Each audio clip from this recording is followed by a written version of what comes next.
Willy and DMase 1025, 1063 The Game, broadcasting from the Busy Bee Plumbing, Heating, and Air Conditioning Game Nashville studios, home of the $99 yearly Beehive membership, where the buzz is always about great service.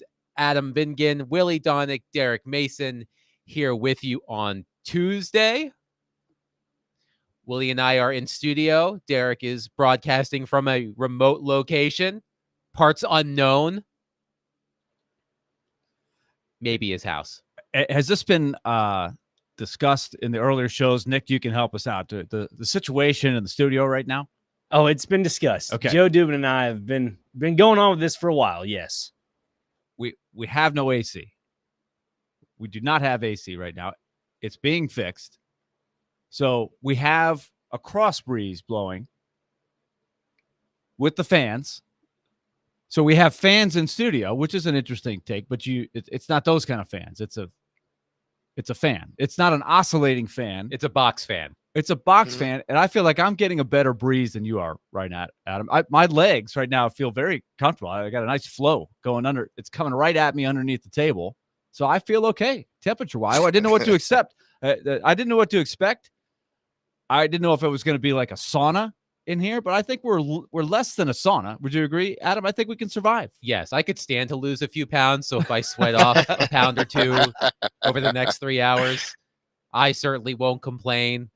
But Derek is at home in his well air-conditioned home. Absolutely. Hey, listen, 3 is a crowd in that place, man. Without no air conditioner, I'm not chancing it.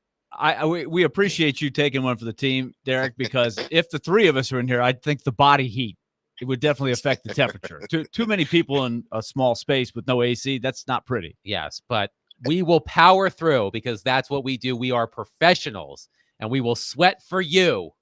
Are we professionals? As they say in Ferris Bueller, a professional what? Exactly.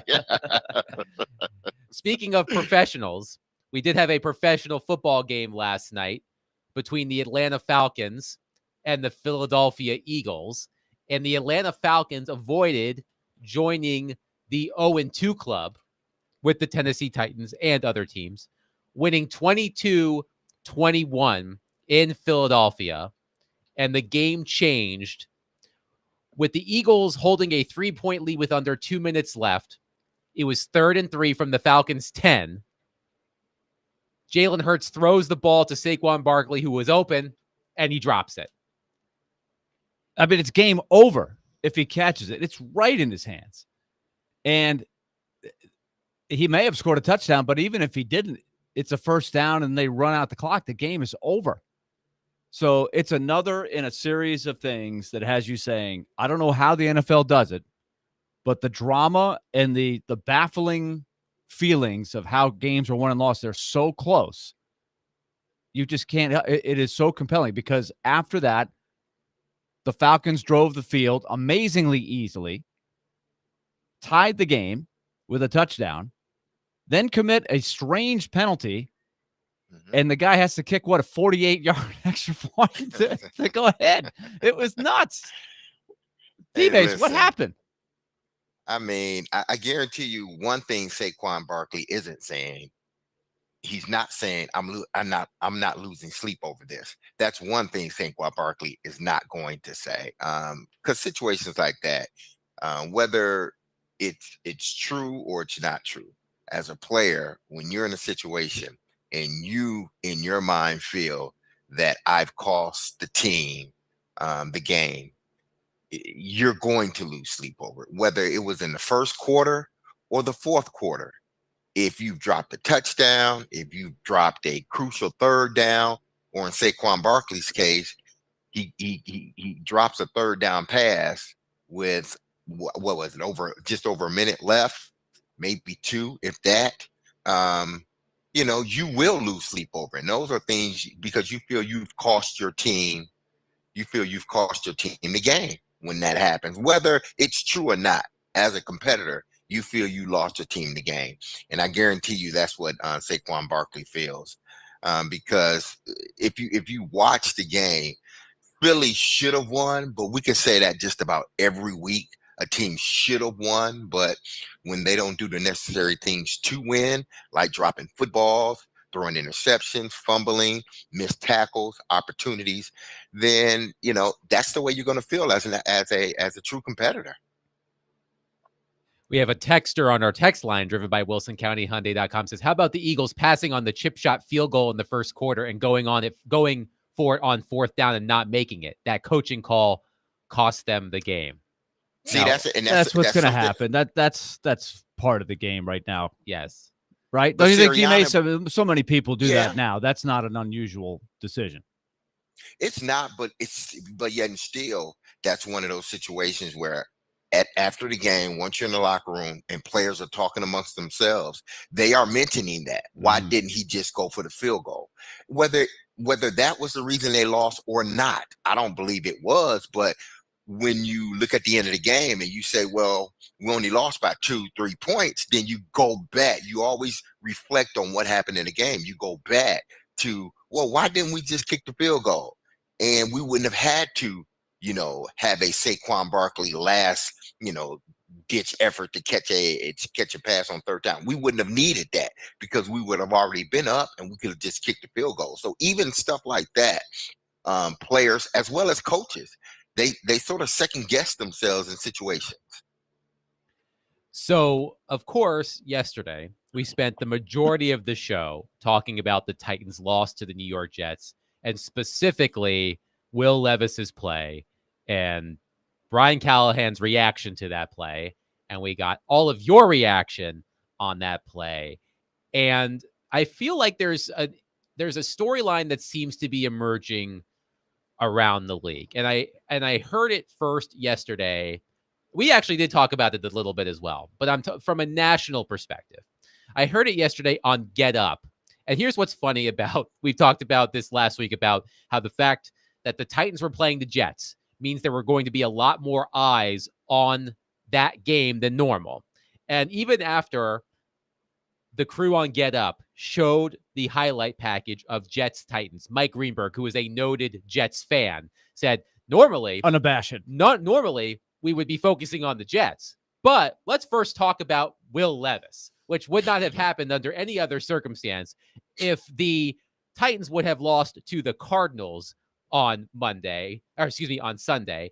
There would have been no such highlight reel on Monday. But in the course of that conversation, Dan Orlovsky said something that I feel like I've heard or read in more than one place nationwide. This is what Dan Orlovsky said on Get Up yesterday morning. Yeah, I mean, this team is 2-0 if they had Mason Rudolph playing quarterback. And coming off of last week and what he did against the Bears, and I saw Bill Belichick kind of talk about him and Tom Brady talked about these situations, and whatever you're trying to pull off is not worth that 1 or 2 yards that you might get.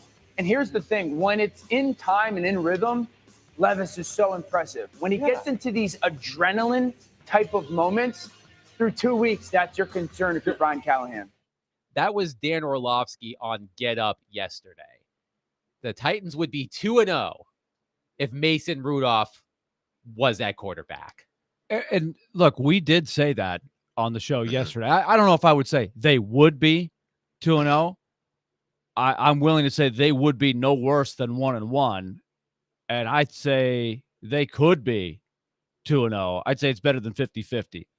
But DMase, isn't it ironic that we spend a lot of the summer saying, can't get any of these national shows to even mention the Titans. And now they're all on it, and they're all saying the same thing, that it just shows you what playing quarterback in this league can do.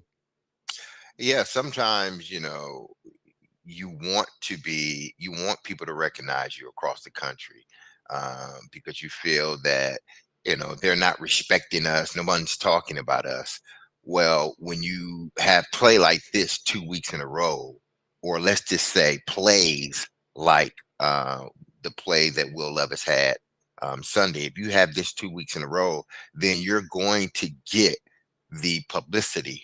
It may not be what you wanted, but you got it. And now you got to find a way to change the narrative. Because right now, those that don't follow the Tennessee Titans, all they know is Will Levis is a bad quarterback. That's all they know. Because why? Because they saw last week what he did, and then they saw again this week what he did, this past weekend what he did. So if I never watch a team play throughout the week, each weekend throughout the season, and then I get an opportunity to see them once or maybe twice, and these things happen, or I hear, analysts talk about this team, but not in a glowing fashion. This is who I believe the team is. If I don't follow them, I believe that Will Levis is a accident waiting to happen, or a misplay waiting to happen. Or I just think this Tennessee Titans, from an offensive standpoint, isn't a good team. Now, defensively, I'll probably look at them and say, you know what, that's a good defense. It's not great, but it's good and it can get better. But then you look at it from the flip side at the quarterback position, you think, based upon the last 2 weeks, listen, you can't win with this guy because eventually he will make a mistake that's going to cost you the game. And you never, and I mean never, want to be that type of quarterback where people say, just wait, the other shoe is going to fall. He's going to cost them the game. And frankly, the last 2 weeks, he has contributed. I'm not going to say he solely cost them the game, but he has contributed to them losing the last 2 games. Adam, I'm interested in your media background as a writer.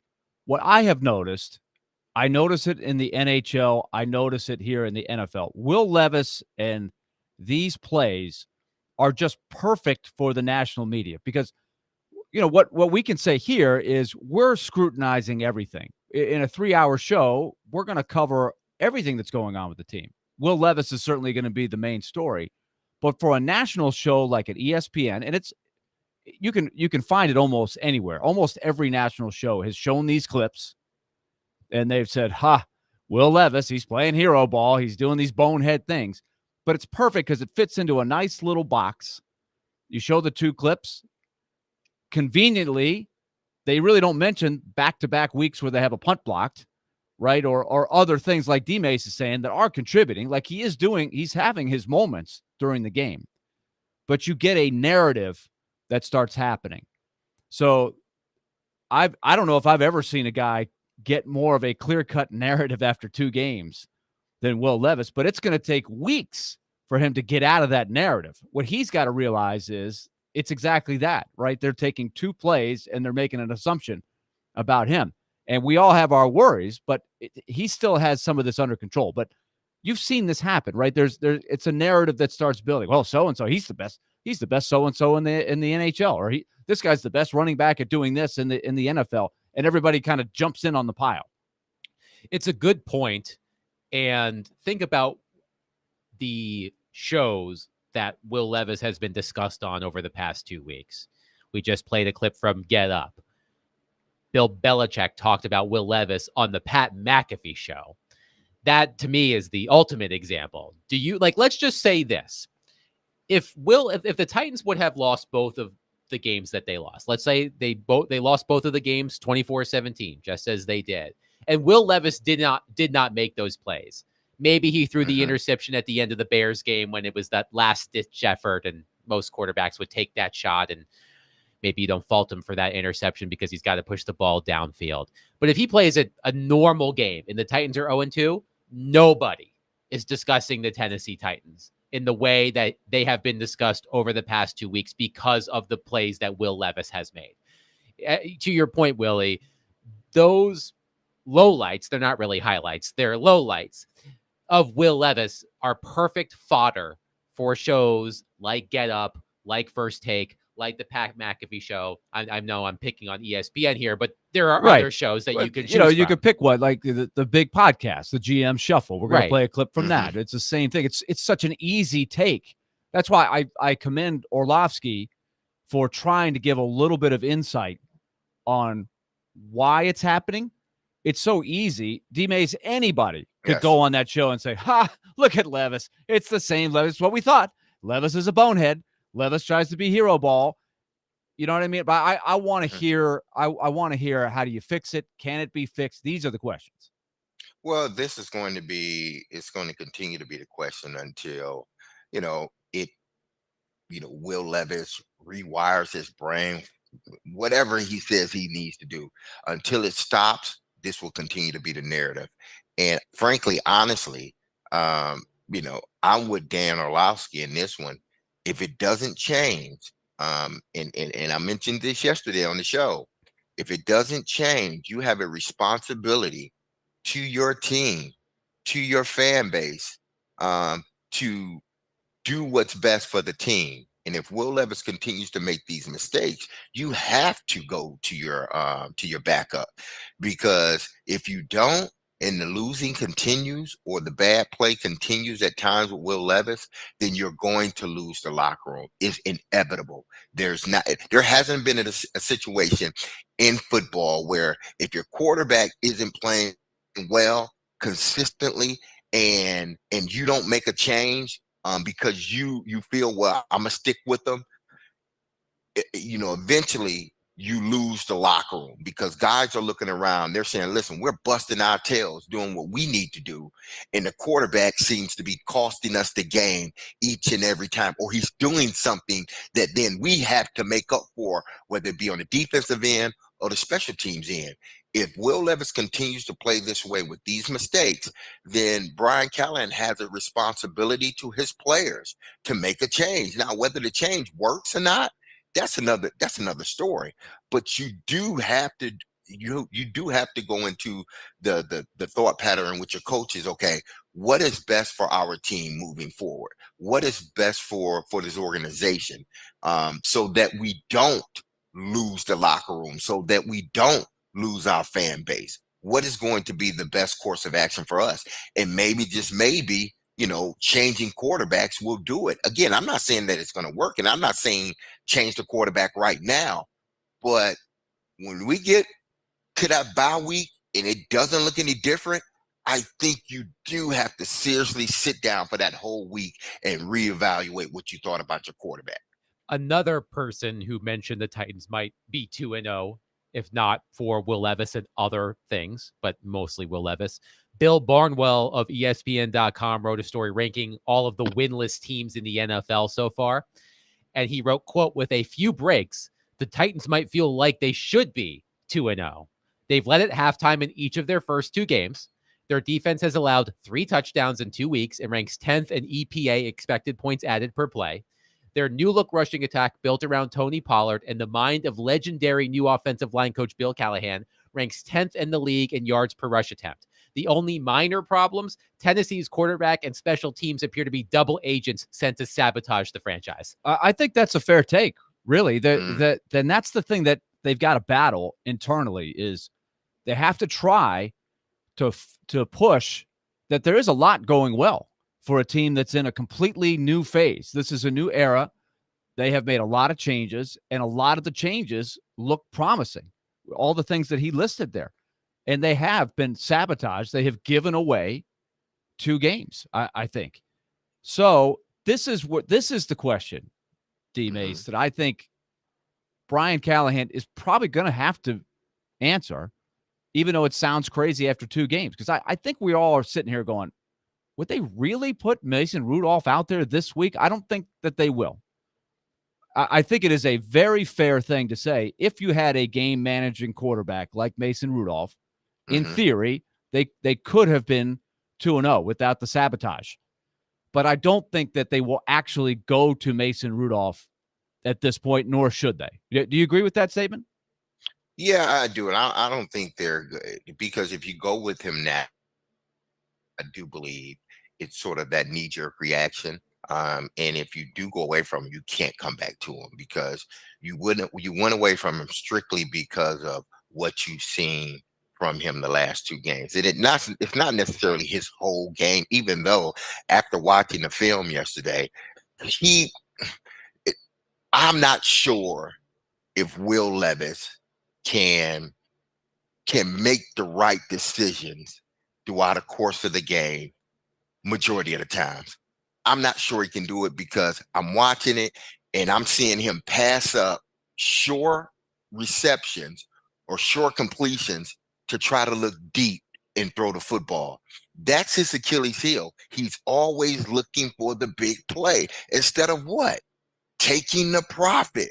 plain boring football. There's one thing to preach it and to say it all off season, but then when you get into real live game where these games mean something now, and you watch the film and you see him passing up short like completions that should be 100% just to look to go deep, I'm not sure you believe in your mind that it's going to change. And this is what the coaching staff, again, this is what the coaching staff is going to have to sit down and look at if this continues. Because it's not just his bonehead mistakes. It's the things that he's passing up also that is costing this team. So you're going to have to evaluate everything if Will Levis doesn't get this right, if he doesn't minimize his mistakes in crucial situations. Mike Herndon of PaulKaharski.com tweeted something interesting this morning, talking about the argument about the Titans being much better than their 2-0 record. And he mentions that they've outgained their opponents in each game, but you can't commit 5 turnovers, have 2 punts blocked, and force 0 turnovers yourself and hope to win many football games. Yeah. He then points out the all-time record for teams with a -2 turnover margin or worse and having a punt blocked in the same game is 24 and 237. 24 wins, 237 losses. So that's a winning percentage of around, it's under 10%. It's closer to 9%. And both Titans games this year are included in that sample. I'm reminded of the Bull Durham scene where he throws everybody in the shower, it throws the bats at him, to scare him. He tells Crash Davis, what do I got to do? Crash Davis goes, you need to scare these guys. Everybody in the shower. And he goes, you catch the ball, you field the ball, you throw the ball. And he says, what's our record? And he says something like 6-18. He goes, how did we ever win 6? It's a miracle. A miracle. Like that's when you say 24 and 207, 24 to 37. 24 and 237. Yes. My question is, how did somebody even win 24? That's a good question. Yeah. That's what I would be asking. I'm going to have to go back during the break. But doesn't that tell you look that up? But that tells you what we're talking about here. Yes. Is they had the one gift turnover that the Bears gave them, where Velus Jones coughed it up and gave them a free field goal. Yeah, they have the worst But turnover differential in the NFL Right. at -4. I mean, I don't care how good you are, but I think you probably that's the other thing. If you can flip it, this is the ultimate spin doctor move that you have to do. Is say, guys, we have done so many dumb things, and yet we're sitting here, should be 2-0, but that it's hard to have that play and not and be able to block out the noise that is infiltrating right now everywhere. Yeah, it is. You can't continue to play this way and expect the chatter to be loud. Again, something has to change, and in order for this team to be the team that they want to, because again, we've seen what they added to this team in the offseason, and we felt that they addressed just about every position. Now, the depth is a different story, and I think it's going to take years to build that up. But when you're talking about the frontline guys, we feel that they went out and addressed, this team the way they needed to.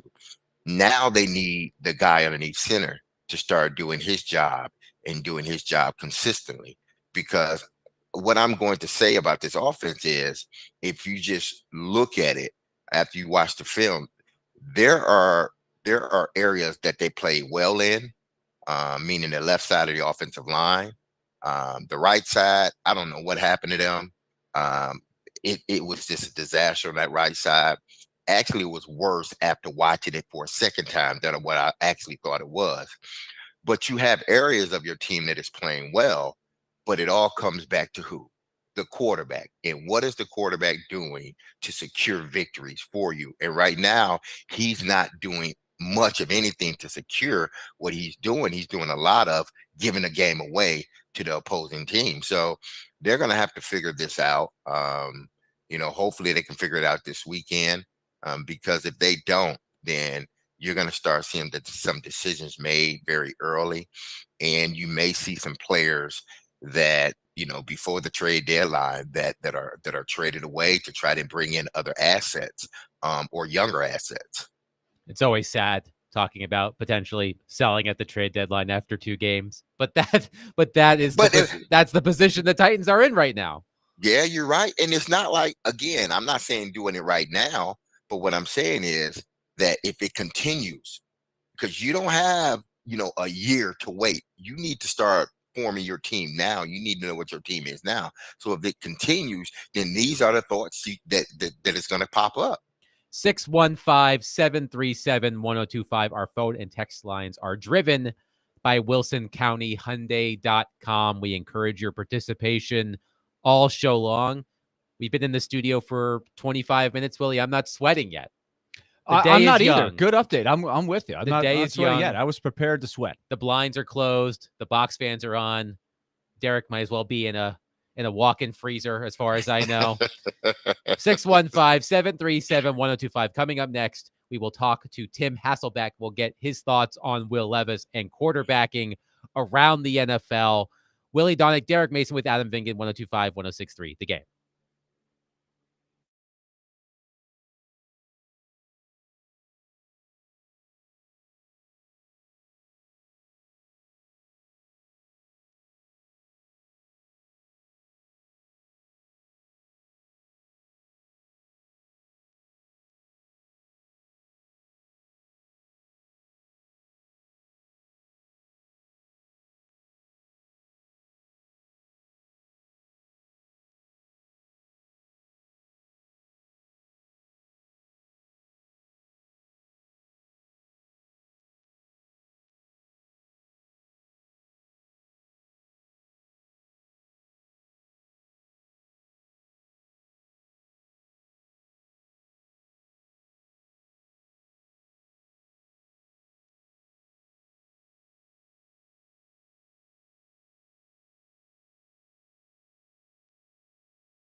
Willy and DMase, 102.5, 106.3 The Game. Willy Donick, Derek Mason with Adam Vingan.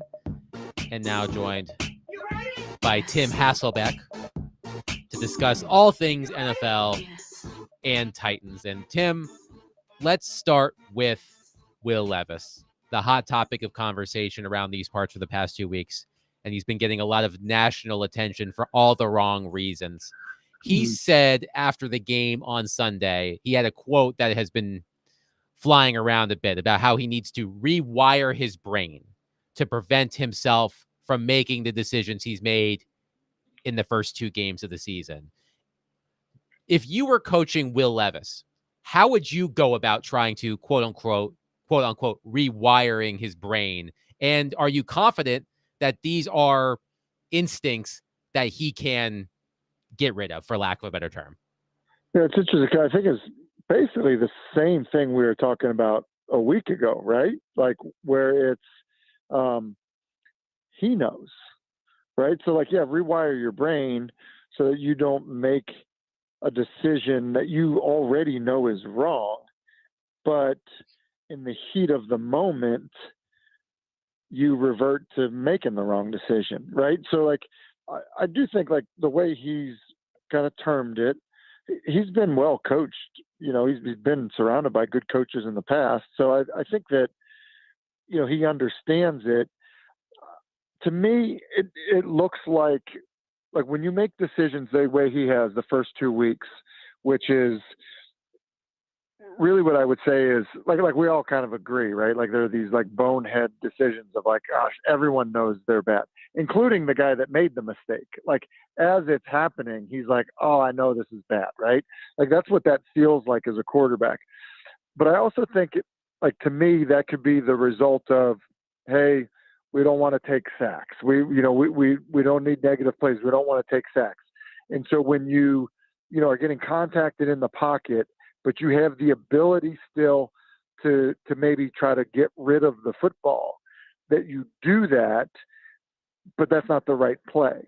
So I think that when you talk about rewiring your brain, like, okay, rewire your brain to know, all right, negative plays are bad, yet at the same time, a sack can still be the best play in that situation. And so, yeah, I think you got to process that. I think you got to think about that. And I think that, when you get contacted in the pocket, trying to make a play versus just squeezing the ball tighter and make sure you possess it as you go to the ground, like those are two different, feelings that you can have in the pocket as a quarterback. The other big news in NFL quarterbacking, the Carolina Panthers are going to Andy Dalton in week 3 and benching Bryce Young. And I think we would all agree that Bryce Young has not been put in a position to succeed. There's a lot happening, not just on the field, but in the front office with the Carolina Panthers. It from afar, it seems like it's a disoriented franchise, for lack of a better term. What did you think of that decision? And how much, if at all, do you think it will help Bryce Young to take a step back, even if it's only for a week? I was shocked by the decision. It doesn't typically happen with number 1 overall picks this early in their career, especially when they've been surrounded by dysfunction. Like that's the part of it that it's like, wow, like this escalated quickly. So I'm really surprised by it. Now, I do think part of what can happen is if Andy Dalton goes in and does not play well, then really what it does is it in some ways, like, I don't want to say validates, but it shows you like, hey, it wasn't all Bryce Young. Now, if Andy Dalton goes in and stabilizes the situation and plays well, then I think that's a real problem for Carolina. But I mean, I'm shocked by it. Like I'm not sure that Jamarcus Russell, had the page turned on him this quickly. So that's what's really surprising for me in terms of how it's gone for Bryce Young. We'll talk with Tim Hasselbeck, ESPN NFL analyst and head coach of the Innsworth Tigers. Congratulations on another win, 4-0 for the season. So congratulations to you, your team, and the coaching staff, Tim. But I'm glad Adam brought up Bryce Young, because ultimately, if things doesn't get right here or don't get right here with Will Levis, when do you sort of go to your second option? Because you have a responsibility. And I heard Barry Trotz say this, and to me, he's exactly right. I have a responsibility to the organization first and foremost to anybody else. So Rand Carthon and Brian Callahan has a responsibility to the organization. If Will Levis continues to sort of play this, so say if we go into the bye week, which is in 2 games, and they are 0-4 or 1-3, and it doesn't look that well at quarterback, is that a time you make the change, or do you wait to the game after the bye and then you sort of think about truly making that change?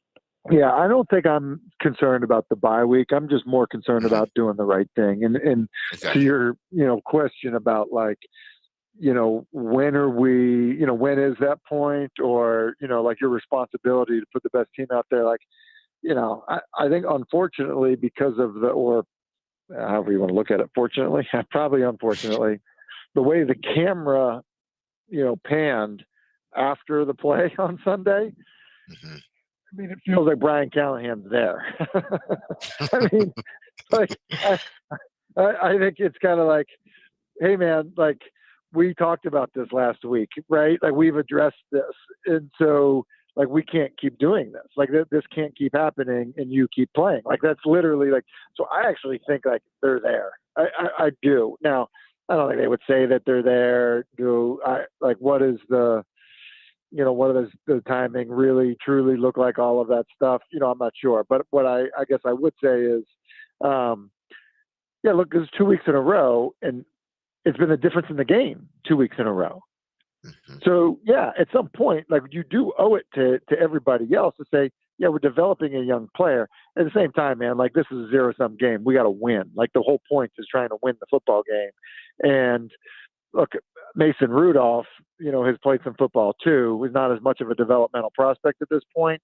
Like, we're just trying to win games. And if we can point to, a couple of really bad plays in 2 separate games that, end up being the difference in 1-score games, and we're blowing leads and we're doing that, like, yeah, like, that's a problem. And we just can't continue to do it. It's not fair to the coaches. It's not fair to the players. It's not fair to anybody. Now, what do you do because you've been in a situation, Tim, where you've been a backup quarterback and maybe the starter wasn't playing as well, or he's had some bad series. What do you, as a veteran backup quarterback, what is your conversation with the starter? Because he's having conversations with the offensive coordinator, he's having conversations with the quarterback's coach. But what do you, as the backup that is watching all of this, what do you say to a quarterback that is going through this? Hey, this goes 2 ways. I hope Dilfer is listening right now. So this goes one of 2 ways. Okay? This is what happens. So you either do like what Trent would do, which is like, Matthew would be in Seattle, like, throw an interception. Trent would then go grab a towel, stand on the bench, and swing it around like he's like, rallying the troop, right? Okay. Then he'll whisper to the wide receiver like, "Hey, man, I'd have had you there." Okay, you take that approach. I'm obviously kidding, but like, you listen, that's why the relationship is so critical in the quarterback room, is because the backup can be like, he can kind of sit there with his arms crossed and kind of just, raise his eyebrows at people, so you can have that situation, which is basically like, hey, man, like, it's my time. Like, I see what's going on here. I should be the guy playing. So you have that kind of behavior. Or you have the other thing, which is, like, trying to calm the storm for everybody. Like, hey, receiver, like, relax. Like, it happens. Everyone goes through these slumps, encouraging the starter, like, hey, man, like, don't worry about that stuff. I mean, really kind of, almost like disarming the volatility of the situation, right? Where you're basically like, no, I'm not threatening. I'm actually here to be supportive and helpful. Tim Hasselbeck is with us. So, Tim, the statement has been made by a number of different people from afar. The Titans would be 2-0 with Mason Rudolph quarterbacking. I don't know that it's ever that simple because let's keep in mind that they have had punts blocked in 2 straight games. And it's not like Levis hasn't had some moments here in the first 2 games. But do you believe that statement just when that's made in a simple catch-all national show like you go on? Yeah, I think that listen, you're exactly right. Block punts will get you beat as easily as interceptions. In fact, oftentimes they're worse. So do I think it's that simple? No. At the same time, because of the magnitude of the decision, right? There was points this week against the Jets. You're in the red zone. Like, it's a minimum of 3 points. So, like, that's a bad one. Look, could Mason Rudolph have made those mistakes? Yeah, he could have, right? So, like, is it that fair? No. At the same time, you know, are the decisions so egregious and so bad that you can really say, like, look, this to the point where, like, it's just unacceptable. We can't keep you in here making mistakes like that. Yeah, it is. So, look, I think it's an unfair statement. You know, at the same time, it may not be wrong, right? And so, but I also think this. I think everyone knew coming into this year, they're like, look, you're playing a second-year quarterback, right? Like, I do think you have to go into the season with that super talented guy, knowing, yeah, there will and should be some growing pains. Like, that's how it works for everybody. So, you know, I also think there's an element of that where it's like, look, we're not just going to hit the panic button right away at the first 2 terrible mistakes.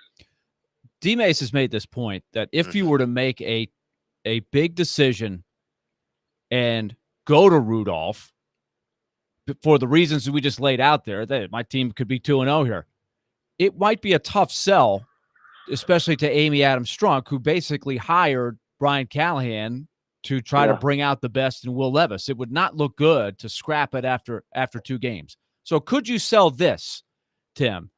I'm taking a step back with my young guy. I want to see what it looks like with the other guy, but my full intention is to bring him back in as the starter down the road after a game or 2. It's a tough sell. I wonder how the owner would take that, knowing how much of a wild card the owner is. But could you sell that? Yeah, I mean, I definitely think you could sell a plan. Like, hey, this is what we're doing. We're not turning the page. But like this is our plan. Like, we're not scrapping it. We still believe in him. We're still going to develop them. But like, sometimes we do think it's necessary in extreme situations to take a step back and watch someone from the sideline. Like, I wouldn't be the first person that like had that idea for the development of a quarterback. But I also, like, I would argue, you know, that you get better by doing it and making the mistakes. Like, hey, don't touch the stove. Like, yeah. Like, I know you're not supposed to touch the stove. But then you actually touch it and you're like, okay, like the blister on my hand reminds me that, like, I'm never touching it again. The same thing should happen. You would have hoped during, you know, against the Bears, like the, hey, don't touch the stove moment was enough. Like, you would have thought that, like, the blister still hurt enough against the Jets that you wouldn't do it again. It didn't. So I do think that there's an element there, you know, to say that, like, okay, if you're not learning from doing, then you're going to have to learn from watching. Tim Hasselbeck joining us as he does every Tuesday. Tim, thank you for the wonderful insight. We'll catch up next week. Okay, hey, thanks. Hey, next week, I hope that the AC is fixed, because, like, you guys are working hard sweating it out. DMase, you know, sitting in the lazy boy recliner at home, probably got it set to like 68 degrees. I mean, my ceiling fan is on, my air conditioner is on, so I'm good. I'm told 68 is the peak temperature for deep sleep, for the best sleep you can get. 68 degrees. I read that somewhere. You can take the receiver out of the game, but you can't take the diva out of the receiver. Derek's actually doing the show from the cold tub right now. Oh, man. Thanks, Tim. Appreciate you. Thanks a lot, Tim.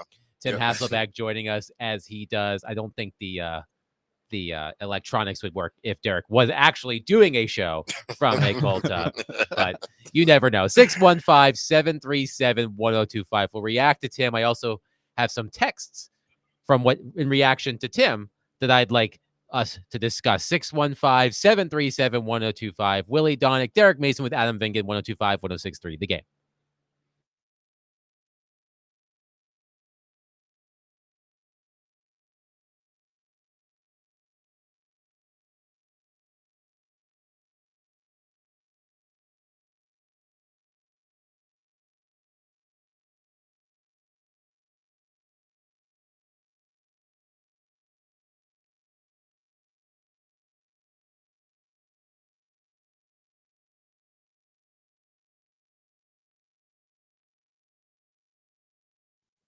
Derek Mason here. If you're injured in a motorcycle accident, go to lawtiger.com for your free case evaluation.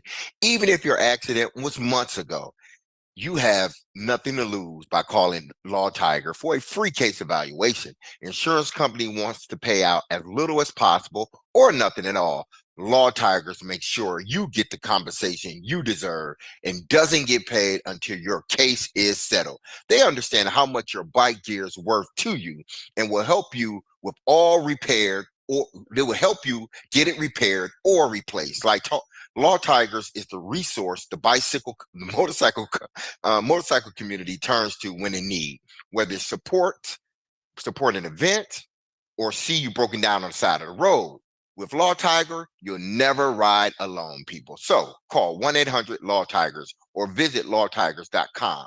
Law Tigers is powered by Freeman and Fusion, and you can find in Nashville at 2126 21st Avenue South. That's Law Tigers, Tennessee's motorcycles lawyer.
That's what it is. It is selfish. Like, this guy plays like he's Brett Favre. You ain't Brett Favre. You know, you got a chance. He can throw it. He's all that. He's got a lot of good things. I mean, you watch him play. He does And so when many it looks like it's supposed to look, it's pretty. And look, can we show last week's? Do we have last week? Oh, you guys are the best. You're not great. You're the best. Nice job. And that's when I shouldn't have said point shaving, but by God, when you're sitting back, I got to go home to Tennessee, Nashville, brag about my tights. I'm not bragging. I'm sitting back going, what the hell are you doing, Will Levis? Here, 2 weeks in a row. 2 weeks in a row, you cost us football. That was Rex Ryan on Get Up yesterday, talking about Will Levis. Willie Donick, Derek Mason with Adam Vingan. We were just talking to Tim Hasselbeck. And we've got some interesting texts on our text line driven by WilsonCountyHyundai.com. This is the most recent one, so we'll go with this one first. Why isn't anyone talking about the ridiculous play Callahan called prior to Levis's fumble? A shuttle pass deep in the red zone? That's a high-risk play that could have easily been intercepted. In my opinion, that's Callahan being careless with the ball, and I believe it contributed to Levis's carelessness on the next play. Levis is getting blasted for it, but the coach isn't. I think that was a good play. I think that was a good play call. And what you're anticipating is, the Jets getting up the field with their rush. You have had trouble protecting the quarterback in the pocket. And what you're expecting is, if they do get a little pressure, or if you can able to hold them up, you can shift a shuttle pass to your running back and allow him to find a crease within that offensive line. I don't think it was necessarily a bad call. I just think they played it well, meaning the New York Jets. And, that's a situation where Will Levis has to understand, just dirt it, throw it to the ground. He still tried to get to the running back. It was knocked down, but I don't necessarily think that was a bad play, which then contributed to Will Levis making a bad decision. Callahan's play calling prior to Will Levis making that decision, those two are not related, at least not to me. I thought they were in a great rhythm at that moment of the game. Exactly. They looked really sharp offensively, and it reminded me of most of the first half of the Chicago game. Anytime somebody calls something a little unusual like that, and it doesn't work, you get a text like that or a call like that on a show like this. And that goes back 30 years. That is not any different than any other time. I will say this. It's easy in the aftermath to say, what a ridiculous play call. I've seen the Chiefs run plays like that a lot around the goal line. Am I right, DMase? No, you're absolutely right. Yeah. Teams do it all the time. So I don't think it's ridiculous when they run it there. So you're just saying that the Titans don't have the personnel to run that, or you should never run plays like that around the goal line. It's like when you see somebody go shotgun in short yardage and it doesn't work, what's everybody say? How can you go short yardage and shotgun? Just run the quarterback sneak. They're like, every time it doesn't work, it's a ridiculous play. So I think I would put that text in that category. Herb from McEwen on our text line says, that guy, meaning the previous texter, was Will Levis on a burner account. Billy Jeans? It is possible. Hey, there could be a possibility that is true. But I doubt it. To quickly switch gears, here is an interesting story that just went up 10 minutes ago, courtesy of our friend and colleague Joe Rexroad on The Athletic. The headline, Tennessee, meaning the Volunteers, Tennessee includes 10% talent fee in raising 2025 football season ticket prices. Joe writes, the university has announced a 10% talent fee will be added to the cost of 2025 football season tickets in preparation for the arrival of revenue sharing with college athletes. That, along with an initial 4.5% average increase, means Vol fans will pay 14.5% more on average for tickets next season. So according to Joe Rexroad, the University of Tennessee is adding a 10% talent fee in raising football season ticket prices for next season to help with revenue sharing in college athletics. If I were Tennessee fans, I would boycott. I seriously would, and I don't mean to get off base here because I know we were talking about Will Levis and the Titans, but I if changed the subject, so that's on yeah, me. but if I'm ball fans, then I'm protesting this because it's your responsibility to to pay these athletes if indeed that's what you're going to do. So what you're saying now is now that the NCAA said, okay, it's okay, NIL is great, you can pay guys. Now you're going to pass the buck to the consumer, to the fans that have supported y'all when y'all ass was horrible, and they still support y'all now, and this is how y'all repay them with a 10% increase. Hopefully there's more to the story than just that. But if I'm looking at it based upon what Joe sort of wrote in his article, and I need to read the whole thing, but wrote in his article, then I would be upset as a ball fan. I truly would be. Andy Staples on on3.com has a quote from Danny White, who is the Tennessee athletic director. And Andy Staples writes, quote, White said the best comparison is restaurants charging large groups an automatic fixed gratuity atop the price of the meal. Tennessee might be the first school to add such a fee, but expect plenty of copycats. As college sports' economic model evolves, schools will need to find a way to fund player compensation without forcing donors to choose between players and the capital projects and administrative costs they've traditionally helped fund. It's an arms race, and now it's always been an arms race, and this is just the latest thing. And I'm not surprised at all. And I don't think Tennessee will be the only team that does this. I think the major players will all do some version of this, one way or the other.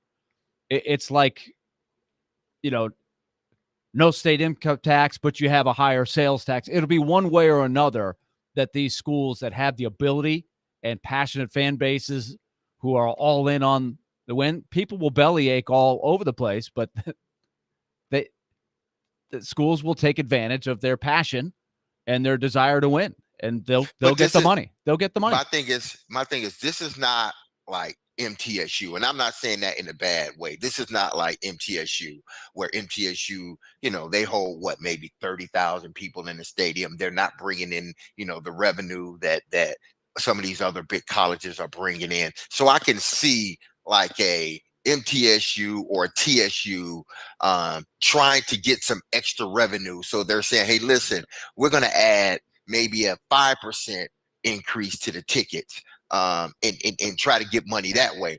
This is a university that I guarantee you they got millions upon hundreds of millions in a coffer. And they're asking now their fans to supplement what they choose not to pay for, because it's a choice. And fans, if y'all don't stop it now, it's going to go from 10 to about another 10 years to about 20%. So if you don't stop it now, they're going to keep on raising it. Well, that's just the way it is. I would say, I think everybody now is on board with college athletes. It's fine to get paid. But I think the market will decide, because you're right, DMase, people don't have to pay this if they want to pay it. The market will decide how much college athletes should get paid at the top level, right? You have the right to say, look, y'all figure out how much you want to pay it, but I'm not paying it. You have that. Exactly. You have that right. Joe writes, in part, athletic departments are trying to prepare to meet the rising costs coming their way, and some athletic directors have issued public warnings that the process may include cutting sports or otherwise trimming department expenses. Meanwhile, the wealthiest programs are searching for more revenue rather than cutting significantly from their budgets, and Tennessee may not be the last such program to try to openly pass the cost along to fans. So according to Joe Rexrow, Tennessee, the University of Tennessee, including a 10% talent fee and raising 2025 football season ticket prices, will continue to monitor that story. 615-737-1025. We'll take your thoughts on that and all things Titans. Coming up next, an old friend will be headed to town this Sunday.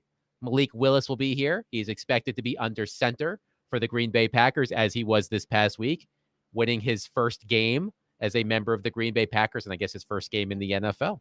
We'll discuss all of that coming up next. Willy Donick with Derek Mason and Adam Vingan, 102.5, 106.3 The Game.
Willy and DMase, 1025, 1063 The Game, broadcasting from the Busy Bee Plumbing, Heating, and Air Conditioning Game Nashville studios, home of the $99 yearly Beehive membership, where the buzz is always about great service. Willy Donick, Derek Mason with Adam Vingan.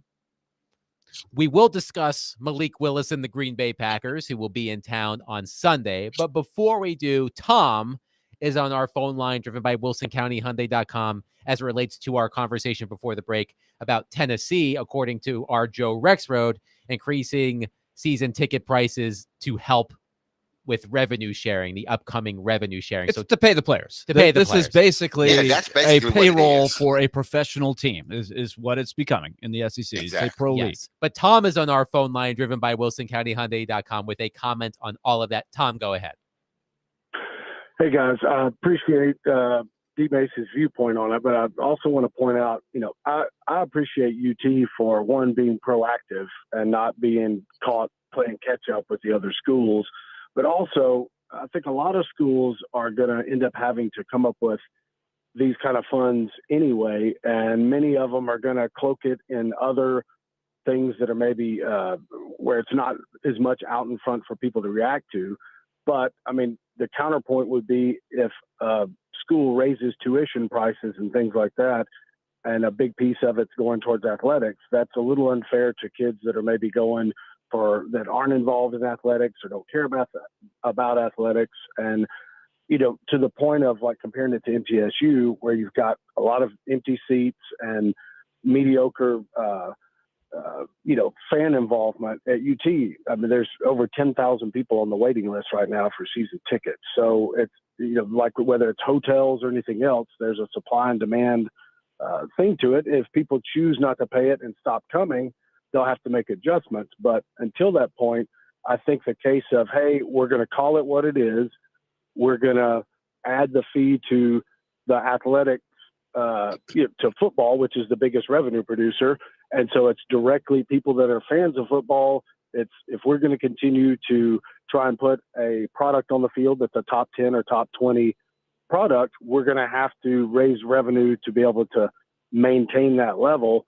And those are the kinds of Tennessee supporters that would be most likely to, contribute to that and it not offend that aren't involved. It sounds almost like the PSL thanks, concept, don't you think, Tom? I mean, well, but I commend, I think the leadership at UT right now has been very good the past couple of years of getting out in front of things. And I appreciate the fact they're not trying to do any smoke and mirrors of, raising this fee or tuition or anything like that. I think that's a very direct and upfront way to get out in front of it and be the leader of it. Like you said earlier, there's probably going to be a lot of schools that copy it or may wait and see what kind of backlash there is. I think UT's in one of those elite situations where, because of the fan base and that everything is sold out and there's a waiting list, they've got more ability to look, it may have been a little better if they stair-stepped it like 5% the first year and then 10% in 2 years. But I think all in all, it's a fair and equitable way to do it by charging to the people that are most likely to, approve of it. Thank you, Tom. Thank you. I mean, listen, I get it, but I like what Tom said in regards to they should have stair-stepped this thing, because you start at 10, it's going to end up 20. They're going to stair-step it from 10 and go all the way up to 20 or 15.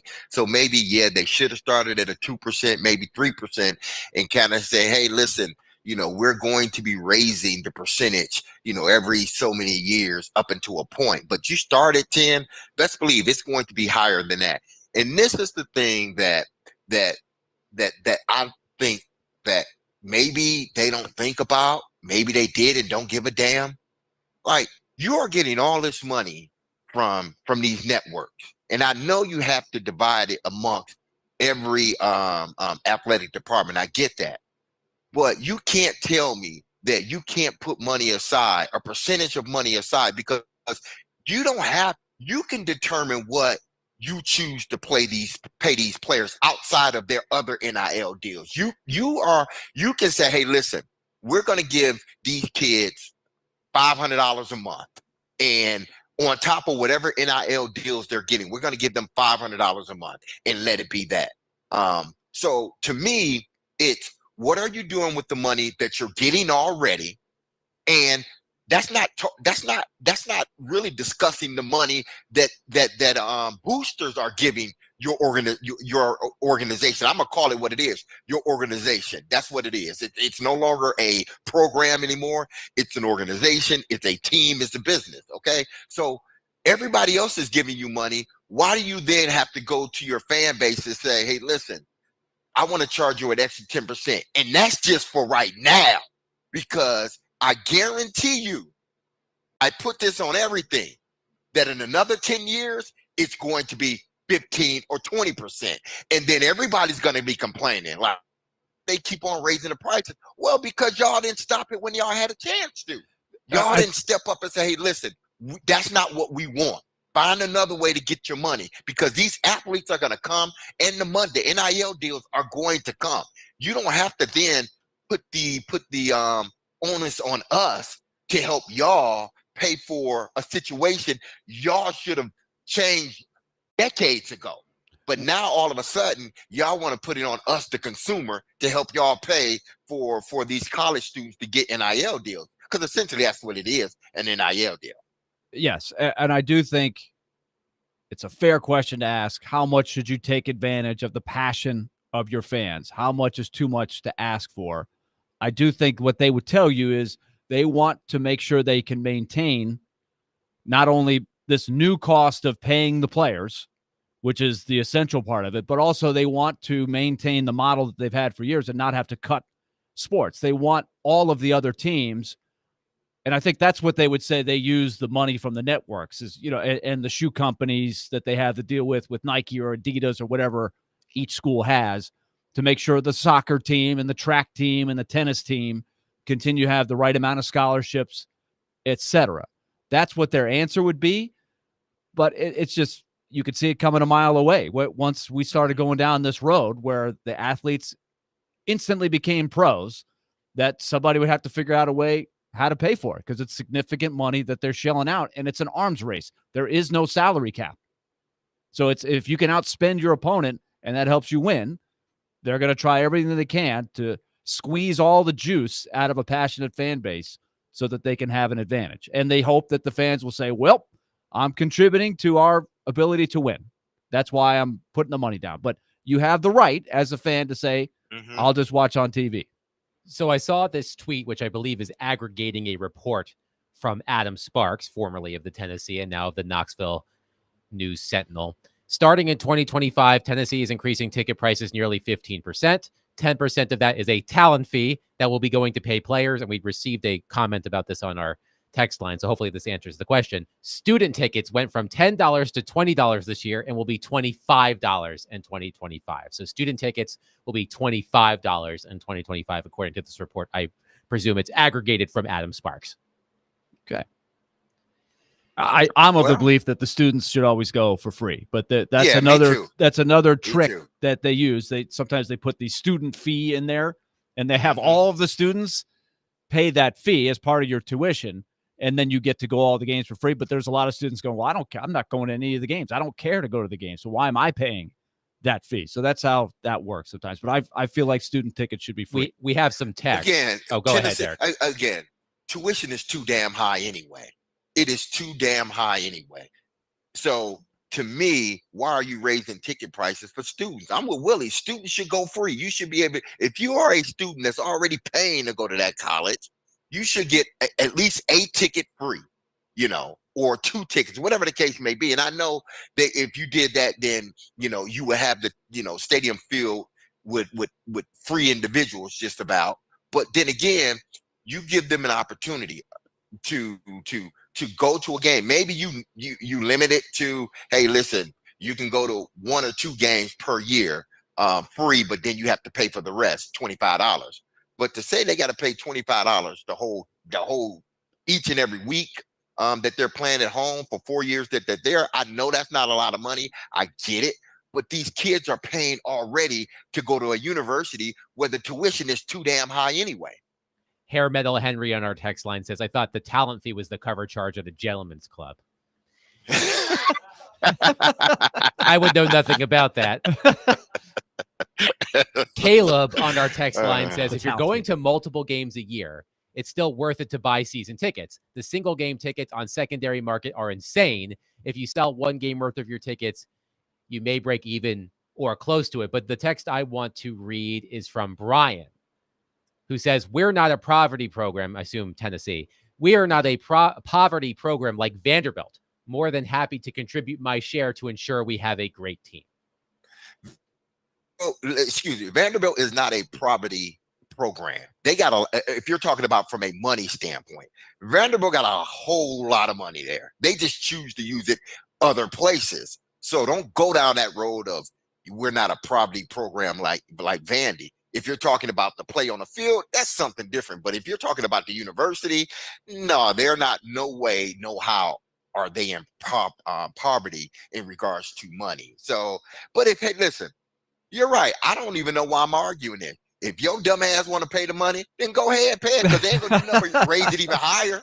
I'm just telling y'all. I'm telling you how it works. They started this, and you say, "Oh yeah, I'm supporting my university. I love my team." And you're right. You should love your team and support your team. That's great.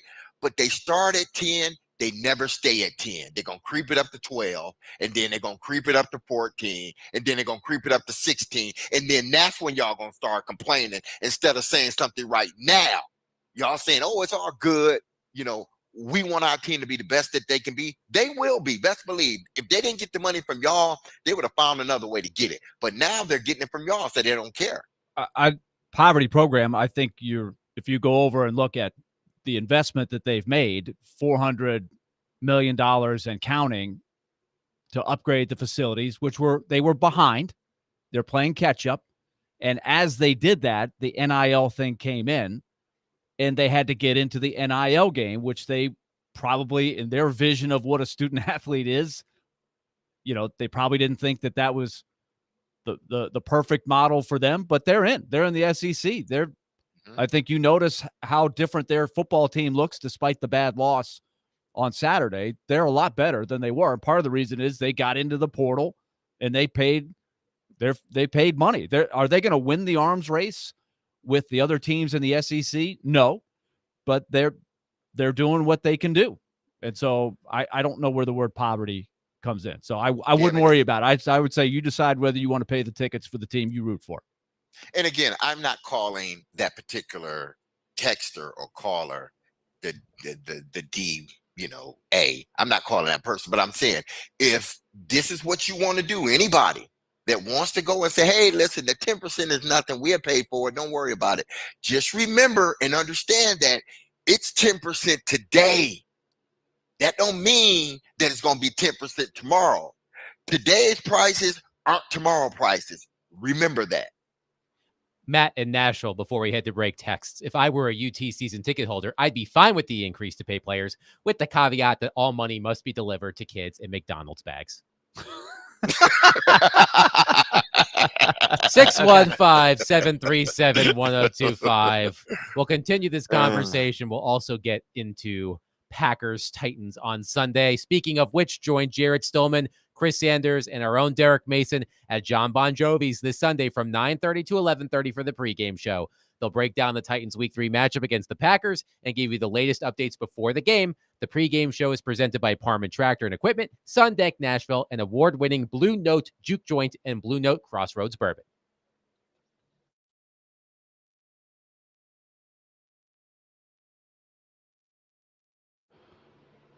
Okay, let's talk F&M Bank. Take It to the Bank happens every Friday on our show at 1:45. We love it. We have a great time with it, and it's all thanks to F&M Bank and their sponsorship of our show. We appreciate them. F&M Bank has a lot of great tools for you to save money. One of them, the Smart Swipe debit card. If you're looking for a simple way to save money, and that is the name of the game at F&M Bank. Banking made easy on purpose. Simple way to save money. Every time you use the Smart Swipe card, it rounds up to the nearest dollar, and that extra money, those extra cents, go into your savings account. Over time, that money builds up. You got yourself some money stored away. It's a great, simple way to save money. That's just one of a lot of tools that they have. So I invite you to go find the nearest location of F&M Bank. Just go to myfmbank.com. There are 20 locations in our listening area. They want to build a relationship with you. Your business means more to them. myfmbank.com. Equal housing lender, member FDIC.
Yeah, I asked Malik why he didn't throw the ball on that third down, and he told me that Josh threw up on the ball. I was like, that's the first time I've ever heard that. Matter of fact, the official came over to me, Sean came over to me and said, you know, we saw your center thrown up on the ball. Do you want us to take him out next time? I said, absolutely, please do that, because, I mean, you're talking about a critical situation, and it's third down, and I've never had a throw with vomit on a football. So I don't know. I don't think Malik probably didn't appreciate that.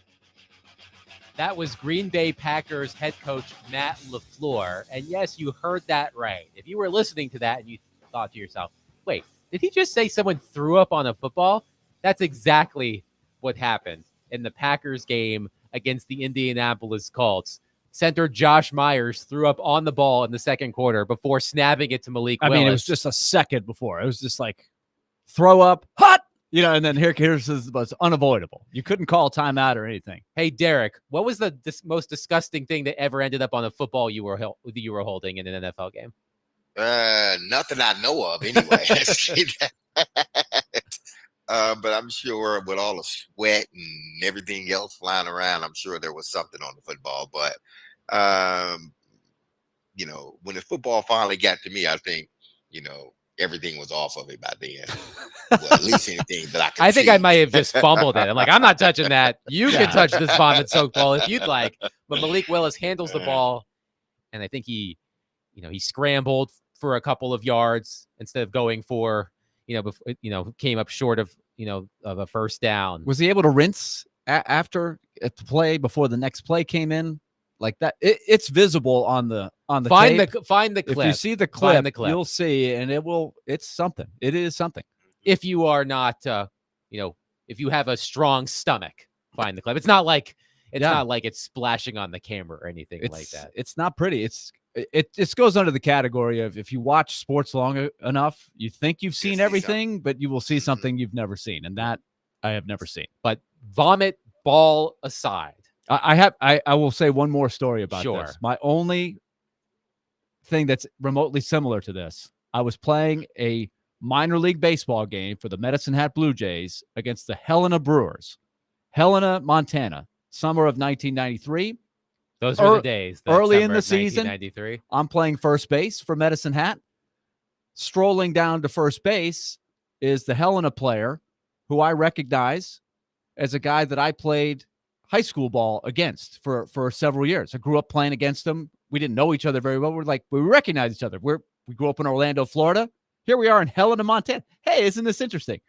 What's going on? How you doing? There's a little chat that takes place between pitches. And all of a sudden he says, I don't feel really well. Next play, the grounder to short, he gets forced at second. He slides into second, and he pukes on second base. I was like, well, there's my buddy Chris. Chris, not doing so well, huh? They had to bring the wheelbarrow out with shovels and shovel off the stuff on second base so we could continue again. There was a slight delay in the game. Only slightly. So I did flash back to that moment when I saw the Green Bay center puke on the ball and snap it to Malik Willis. But Malik Willis won his first start with the Packers, 16-10 against the Indianapolis Colts on Sunday, a game attended by our own Robbie Stanley, who was sounding a little hoarse this morning, maybe screaming his lungs out at Malik Willis for how well he played for Robbie's Packers. Who's to say? But what was interesting about that game was just about how the Packers went about game planning with Will. I'm going to keep saying Will Levis instead of Malik Willis. It happened all the time when Malik Willis was here.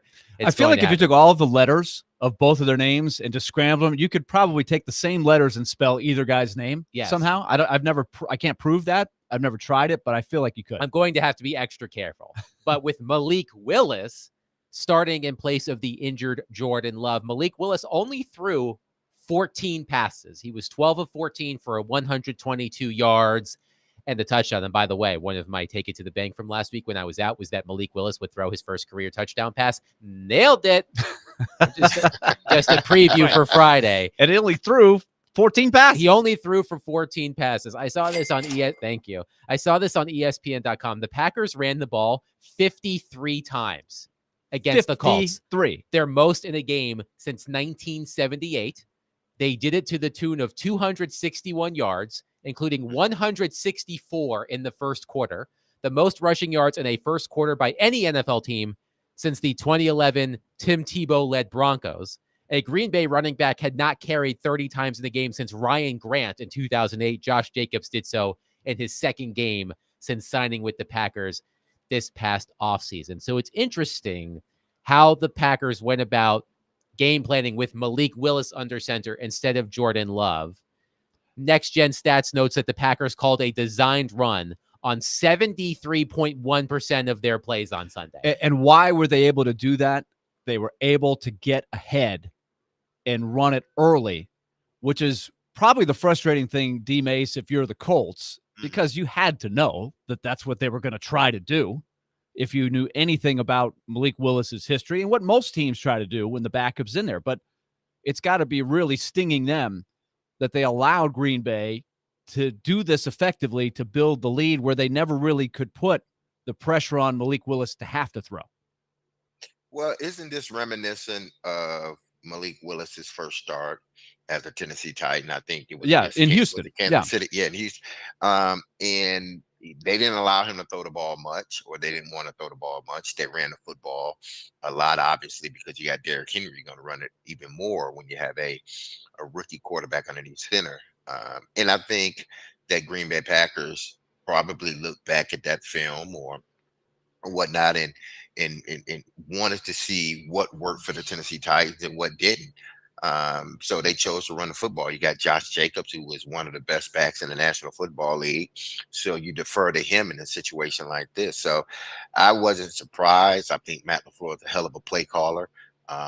He designs a hell of a package for his quarterback. So I'm pretty sure, as they did last week, they're going to rely heavy on the run. And I don't think this is, even though I think it will ultimately end up being that way, if Green Bay does come in here to Nashville and they win, unless Malik Willis has a 20 for a 25 game with 250 yards and 2 touchdowns, unless he has a game like that, I'm not sure that you can look at the Titans, if indeed they lose this game, and Malik Willis has the same stats that he had last week.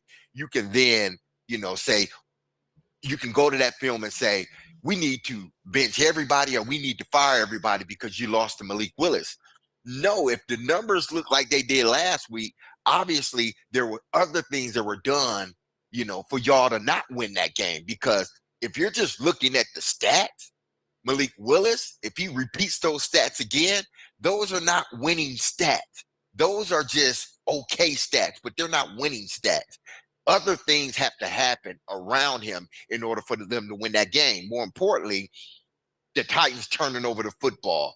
The Titans not doing what they need to do from a special team standpoint. If you lose to Green Bay, I believe it will be because of the repeat mistakes that you have already made in game 1 and 2, and has nothing to do with Malik Willis underneath center, unless he goes 20 for 25, 250 yards, 2 touchdowns.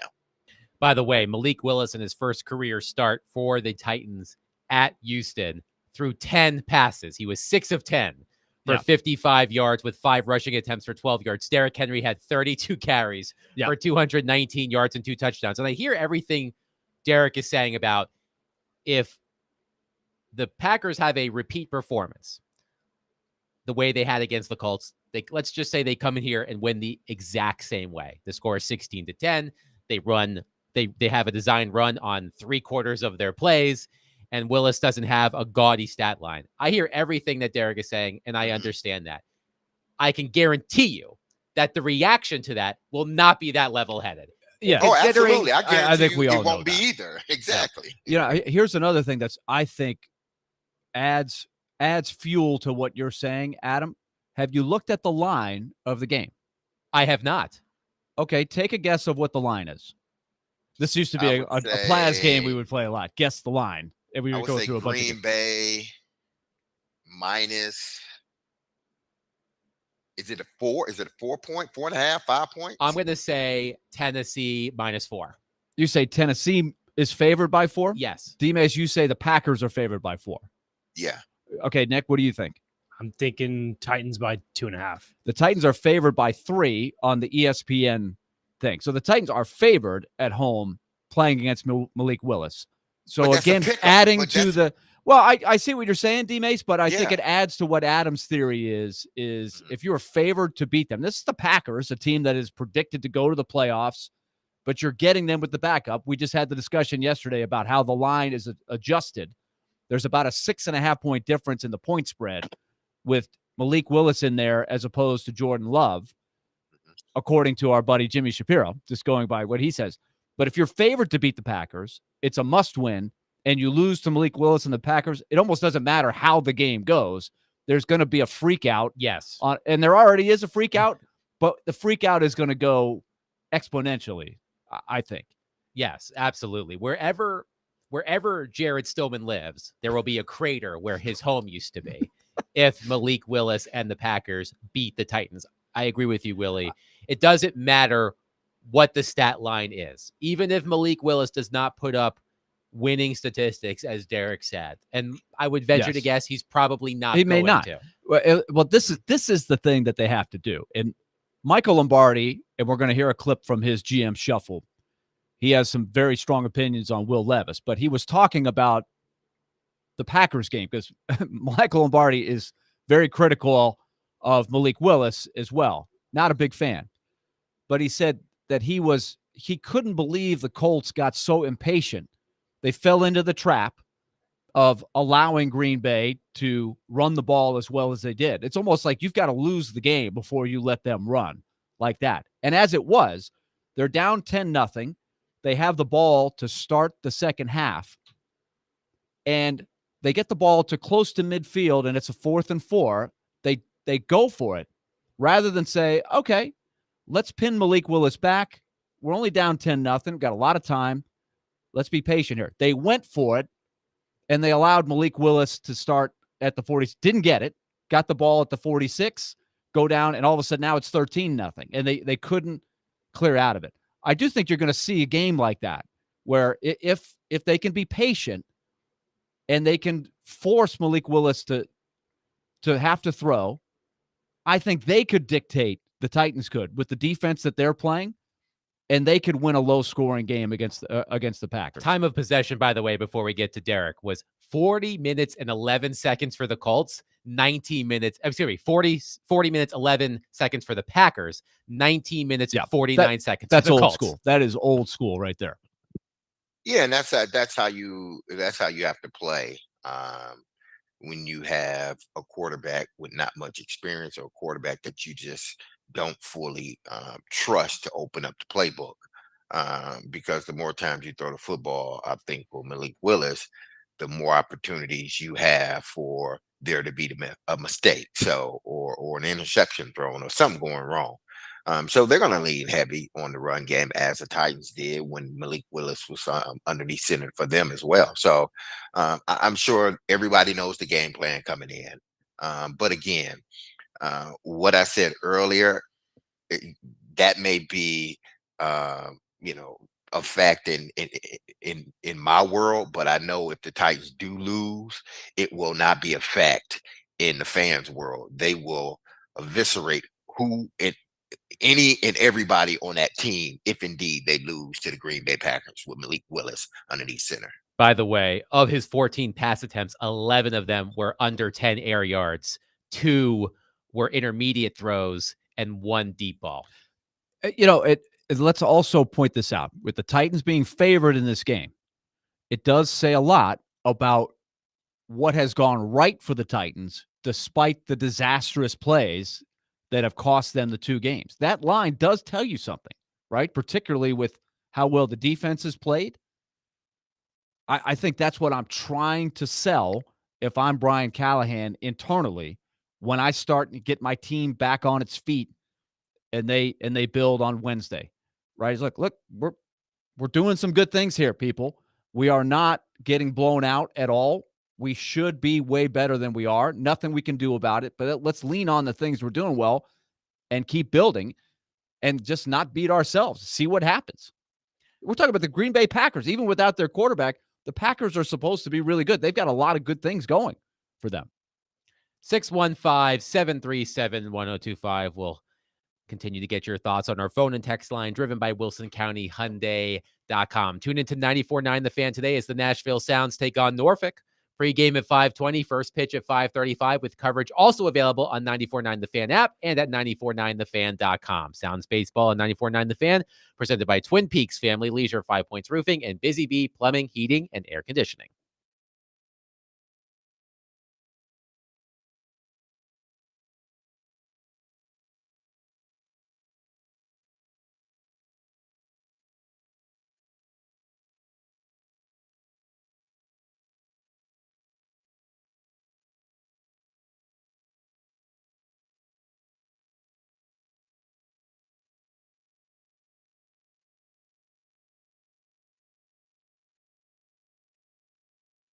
Derek Mason here, and if you're injured in a motorcycle accident, go to lawtiger.com for your free case evaluation. Even if your accident was months ago, you have nothing to lose by calling Law Tigers for a free case evaluation. Insurance companies want to pay out as little as possible or nothing at all. That's where Law Tigers make sure you get the compensation you deserve, and they don't get paid until your case has settled. They understand how much your bike gear is worth to you, and they will help you with all your repairs or even getting your motorcycle replaced.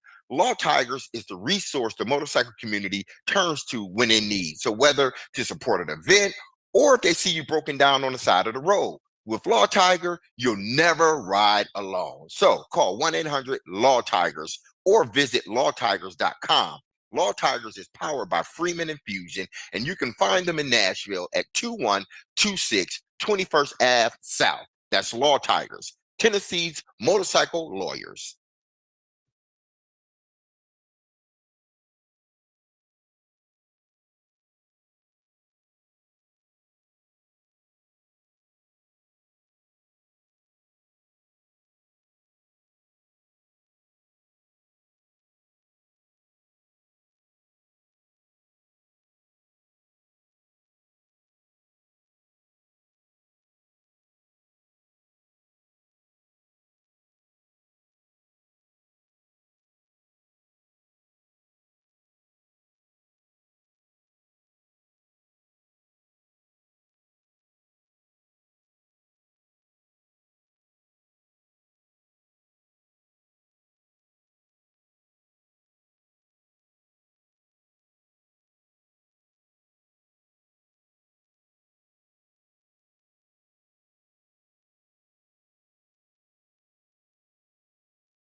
Hey, size matters, ... With this week's Nashville's best deal, this week it's Daddy's Dogs, Nashville's biggest and best gourmet hot dogs. Whether you're taking your office lunch to the next level or saving your life on the late night streets of Broadway, you can't go bigger or better than Daddy's Dogs. Go to thegamenashville.com/deals and get a $25 gift card for half price while supplies last. Willy Donick, Derek Mason with Adam Vingan. And on our phone line, driven by WilsonCountyHyundai.com, our friend Adam in Portland is on the line. Adam, go ahead. Just hearing you talk about Malik, it freaks me out, man, because I do feel like they could absolutely come in here and beat this team. And it's not because necessarily that Will Levis is just trash, but I think he kind of is now. That's where I'm at. But I think it's because our team, and I don't know if you remember this, Willie or Derek, when we got rid of all of our veterans in the middle of the 2005, I think 6, it was a huge transition period. And that team just didn't know how to win football games. I remember Jeff Fisher's press conferences saying, we just got to win a game because this team doesn't know how to win. They don't know the taste. And I feel like that's what's left over with this team right here. You get leads in both games and you don't know how to hold those leads. That's kind of a sign of a bad football team, isn't it? Like that's what scares me. Like I don't necessarily think we can't like outman them as far as talent goes. I think we should. I just don't think we know how to win games. I think Mason Rudolph probably knows how to win a game better than Will Levis, and that freaks me out to think that. Like I don't think our quarterback has the tangibles to win a football game. That's where I'm at with him.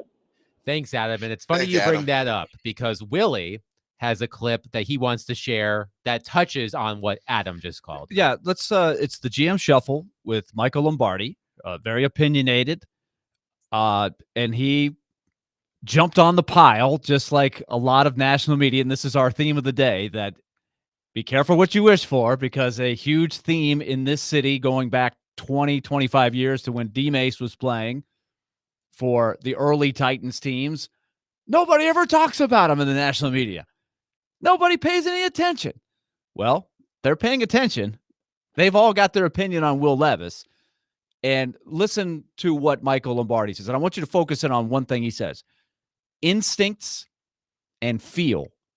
Because I think that is kind of in line with what Adam is asking about here. Here's Michael Lombardi. We win the game, but you're 17 points off of turnovers? Come on, man. That's how you lose the locker room. Like, how close do you think? Like, I can tell you this: one more bonehead, Mason Rudolph's going in. I'd have put Mason Rudolph in that. I would have played Mason Rudolph yesterday, and you know what would have happened? They would have beaten the Jets. They would have beaten the Jets. Mason Rudolph would have made more plays. So Mason Rudolph's better than Will Levis. I'm telling you, Mason Rudolph's better. And I don't think Mason Rudolph's any good, but Mason Rudolph's better. Will Levis, you're going nowhere. You are going nowhere. You can't play like he plays and all of a sudden turn around. And then you see him on the sideline. Oh, I got it. No, man, you don't have it. Like, that's the worst thing of all. I got it. My bad. I got it. No, you don't have it. You don't make plays like that. Yeah, I mean, the guy plays the game like a robot. He has no instincts. When you have no instincts, you do what he does. You can't cure that. You can't cure quarterbacks that lack instincts. Does he have a great arm? Absolutely. Could he make some great throws? Absolutely. Does he have instincts for the position? No. Does he have a feel for the position? No. That's why Sean Clifford beat his ass out of Penn State. Like, Brian Carthen's going down a road that's only going to lead to a crash. It's a disaster. Okay, tell us what you really think, Michael. But Man, so DMase, we try to sift through all that.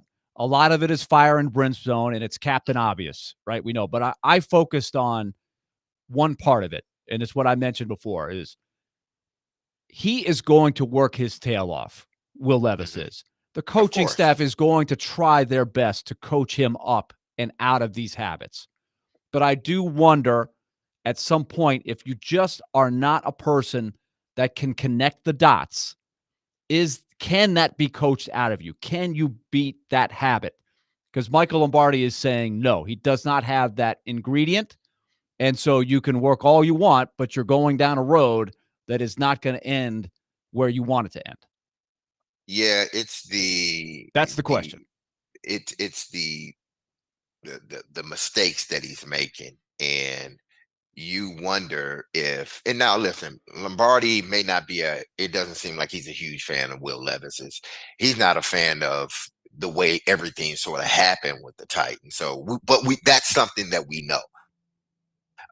But if Will Levis he says something critical in there that I want fans to understand. If Will Levis can't seem to get out of his own way, then you have a decision to make, because if you don't make the decision in a timely enough fashion, you will lose the locker room. I'm going to repeat that. If you don't make the decision in a timely enough fashion, you will lose the locker room, because guys will be looking around saying, hey, listen, do something, make a change, do something, because what you're doing now isn't working. And it's not just the two bonehead plays that we saw. People, watch the film. If you have an opportunity, because you can get it on NFL Plus or whatnot, you can watch the all 22. There were wide open receivers that Will Levis just missed. Yes. He chose to throw it deep rather than to take the profit and keep the chains moving. Even the touchdown pass to Calvin Ridley. D-Hop was coming wide open, 12 yards down the field, would have caught it and got you another 10. But you decided to take the throw that had a probability of in the teens to be completed. Great that you completed it, but that's not a throw that Brian Callahan is celebrating the next day in the meeting. He's telling you, you got a guy coming wide open across the field, 12 yards down the field that could potentially get you more. And you choose to throw to the guy that's basically covered, and the safety is seeing what you're doing. If that's any other safety, they probably would have gotten there. Any other time you throw that pass 10 times, it's going to get intercepted or knocked down 9 times. DMase, time that it did it. This is what I think is the dilemma about what he said too, because I think that you could make a sound argument.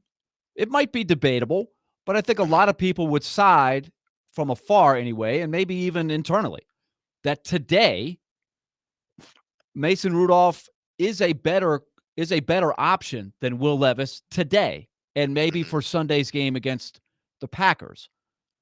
But even if you subscribe to that, I think we know what Mason Rudolph's ceiling is at this point in his career, unless he is a rare case of a late bloomer that's a lot better than people realize and just needs another chance, right? There's an occasional guy like that.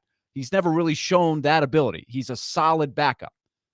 So the dilemma is, do I play the better choice today, or do I stick to my plan of I've got to I am committed for better or worse to the good and the bad of Will Levis, and I have to hope that his ceiling is a lot higher than Mason Rudolph's ceiling someday, even if it's not this year. That's the dilemma, because as you said, the locker room is sitting there going, we should be 2-0. We're good enough to be 2-0. And this guy might give us a better chance to win the next game or two to where we can get to the bye and still be in this thing. That's a tough short-term, long-term dilemma. Hope will have you missing the playoffs, and hope will have you getting fired. I hope he figure it out. I hope he can do this. I hope that in 2 games, it looks much different than it looks today. Hope will get him fired. Hope will get this team in a position where they're picking number 1 overall. He has to make, to me, again, I'm not saying anything that I hadn't said, that I didn't say yesterday or last week. I'm not saying that the change need to be done right now, today. But if Will Levis continues to do the things that causes you to lose football games, or is a contributing factor into you losing games, then you have a responsibility to do what's best for the organization and those other 51 guys that are in that locker room on game day. You have a responsibility to them. And that responsibility may be to sit your starting quarterback, as he is now, on the bench for a while or permanently, and allow your backup to come in and see what he can do. Because if you hold on too long, I promise you, you will lose the locker room, especially if the defense continue to play the way they have played. They play good. They play winning football, and they haven't gotten a win. So believe me, I've been there. I've seen it. If you do make the change when the change needs to be made, I'm not saying it's today, but if you don't make it, if things don't get better and you don't make that change, you will lose the locker room, Brian Callahan. I think he understands that. Rand should understand that more than anybody, because he's played in this league and he understands locker rooms. Rand knows it. And the other thing that Rand has to be thinking of, and probably Brian Callahan, but Rand has been around it a little bit longer and he's closer to this situation. But the real a big question is, what does Amy think about this? Right? She hears all this. I remember too, DMase, Bud Adams, for years and years. It was told to us so many times by so many different people. He would be in Houston. He never moved to Nashville. So what would he do? He wasn't listening. There wasn't the ability to listen to the local shows. So he would just have NFL Network on. He just listen to what everybody's saying. So he's getting all this, and then he would be sort of hearing the discussion from, here's what Floyd Reese thinks, here's what Jeff Fisher thinks, and it became an art form that they both had great survival mode, the two of them. They weren't always on the same page. Some of the time they were, but they had to sort of convey the message that what we're doing is working. I wonder how Amy absorbs all of this that's going on. She hears the national people screaming and going wild about how bad her quarterback is playing. So how does she process that? Who does she talk to? And does she ever enter into this at some point and give her 2 cents? Because Bud used to, for sure. My one point I want to make before we get to Derek is we talked about what could happen if Malik Willis and the Packers come to Nashville and defeat Will Levis and the Tennessee Titans, regardless of how it happens. I think we look back to that game between the Titans and Eagles in Philadelphia. A.J. Brown had a big game. That seemed to be a boiling over point for Amy Adams Strunk. That, to Willie's point, I wonder where her mind will be if Malik Willis, regardless of how it happens. It's the A.J. Brown going wild in Philadelphia. That got to her. Spanking the goalpost. That got to her. And the next thing you know, John Robinson is fired. There was a reaction. That's my point. The special teams coach getting fired after the 2 block punts and Stonehouse getting hurt last year. That was a quick, hard reaction. And a lot of speculation it was from her. And if I recall correctly, he was fired after that Eagles game. Yes. Right. Yeah. So 2 days after. Right. So I'm wondering what happens if Malik Willis, regardless of how it happens, if the box score says Malik Willis W, Will Levis L. I wonder what happens with Amy Adams Strunk in that situation.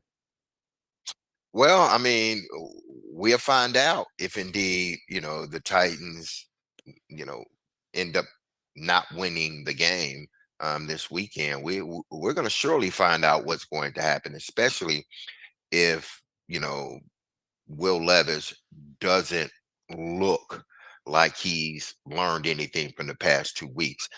I hope he has. I'm not saying that he's not, but there's one thing to say, okay, I've learned from it, my bad, I got it. Then there's another to go out there and be put in those situations and then taking what you said all week and, applying that to that moment, real time. Are you thinking about those things that you said early in the week? Yeah, my bad, I got it. I can't make those mistakes. I'm not going to make those mistakes anymore. I've learned from them. In that particular moment, because it's going to come up again, are you thinking about those things, or are you just going to revert back to instincts? And instincts for Will Levis hasn't been good. 615-737-1025. We'll continue to take your thoughts on that on our phone and text lines, driven by WilsonCountyHyundai.com. Coming up next, of course, we are focused on football season, but another local team is about to get geared up for its season in a couple of days. We'll touch on the Nashville Predators, who open training camp in just a couple of days. 615-737-1025. Tune in to the Chase and Big Joe show from 9 to 11 a.m. tomorrow for your chance to win all-inclusive tickets in the Eurostone Club to see Kings of Leon live at Bridgestone Arena on Thursday, September 26th. Contest presented by Green River Whiskey, Green River Distilling Company, Owensboro, Kentucky. Alcohol/volume varies by product. Please drink responsibly.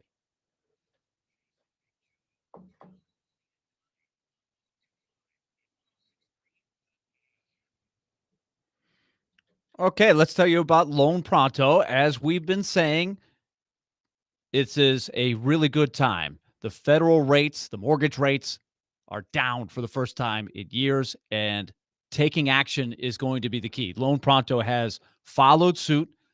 They've lowered mortgage rates, and you have an opportunity to get yourself in a better spot. Loan Pronto is locking in people at under 5%. So if you have a mortgage rate, check it because it's worth it. It's worth money to you. If you're 6% or higher, they can beat that, and your monthly payment is going to be lower as a result. And you go through their process. Whether you got your loan last month or last year, it's time to call Loan Pronto, dump the high rate, and lock in a lower rate fast with virtually no paperwork usually no appraisal. There's no limit on how many times you can refi. So get in the game. If you're in process with another lender, give Loan Pronto a call. Give them a shot. If you act now, you could even skip your next 2 house payments. Call 615-499-5780. That's 615-499-5780 or go to loanpronto.com.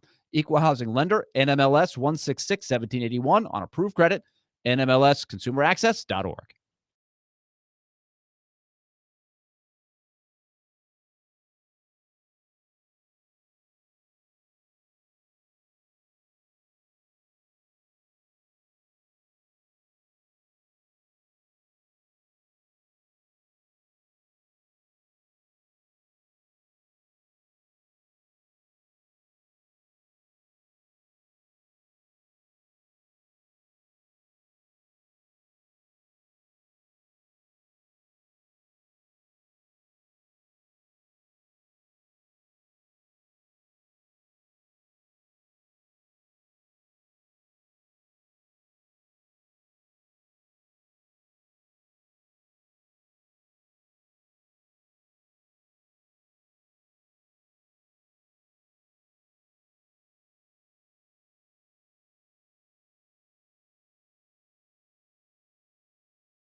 Willy and DMase 1025, 1063 The Game, broadcasting from the Busy Bee Plumbing, Heating, and Air Conditioning Game Nashville studios, home of the $99 yearly Beehive membership, where the buzz is always about great service. Willy Donick, Derek Mason with Adam Vingan. We have good news. The air conditioning is operational. We're no longer sweating. Derek's fine. He's not here. Right. He Great. chickened out. He couldn't handle the heat. But Willy and I, we're here. And you know where it's going to be really cold? Predators training camp, which starts, I think the official first day is tomorrow, but the first day of practice is Thursday. Right. So the Predators will take the ice for their first practices of training camp on Thursday morning. All practices over at Ford Ice Center, Bellevue, unless otherwise noted. But the training camp practices will mostly happen at Ford Ice Bellevue. As we get closer to the regular season, they'll merge over to Centennial Sportsplex, where they typically practice during the season. But if you're interested in going out to Predators training camp, the first practice is on Thursday. I think there are 3 practices because there are so many players, they have to split them into groups.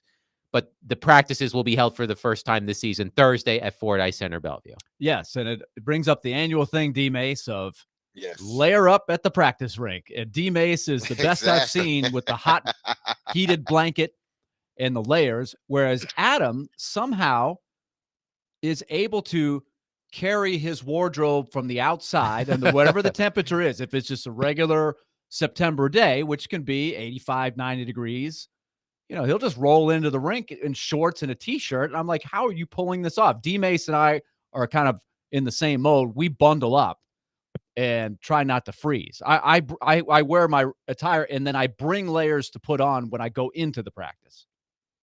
Yeah, I don't know. I don't know how Adam does it. Where do you see Adam? Adam? I don't know how he does it. You know what? I just think I've spent enough time in those rinks that I've just developed a thick skin. Now I do take sometimes I do take a sweatshirt with me or something when it's around this time of year. I'll probably still wear shorts, but I'll take a sweatshirt to throw on when I walk into the rink. But yeah, I mean, I feel like I've been, battle tested, spending a lot of time in hockey rinks over the years. So we'll see. We'll see if I still have that thick skin. But what's interesting about this Predators training camp, a lot of eyes are going to be on this team nationwide. I would argue that the attention that the Predators are going to command, we talked about national attention for the Titans.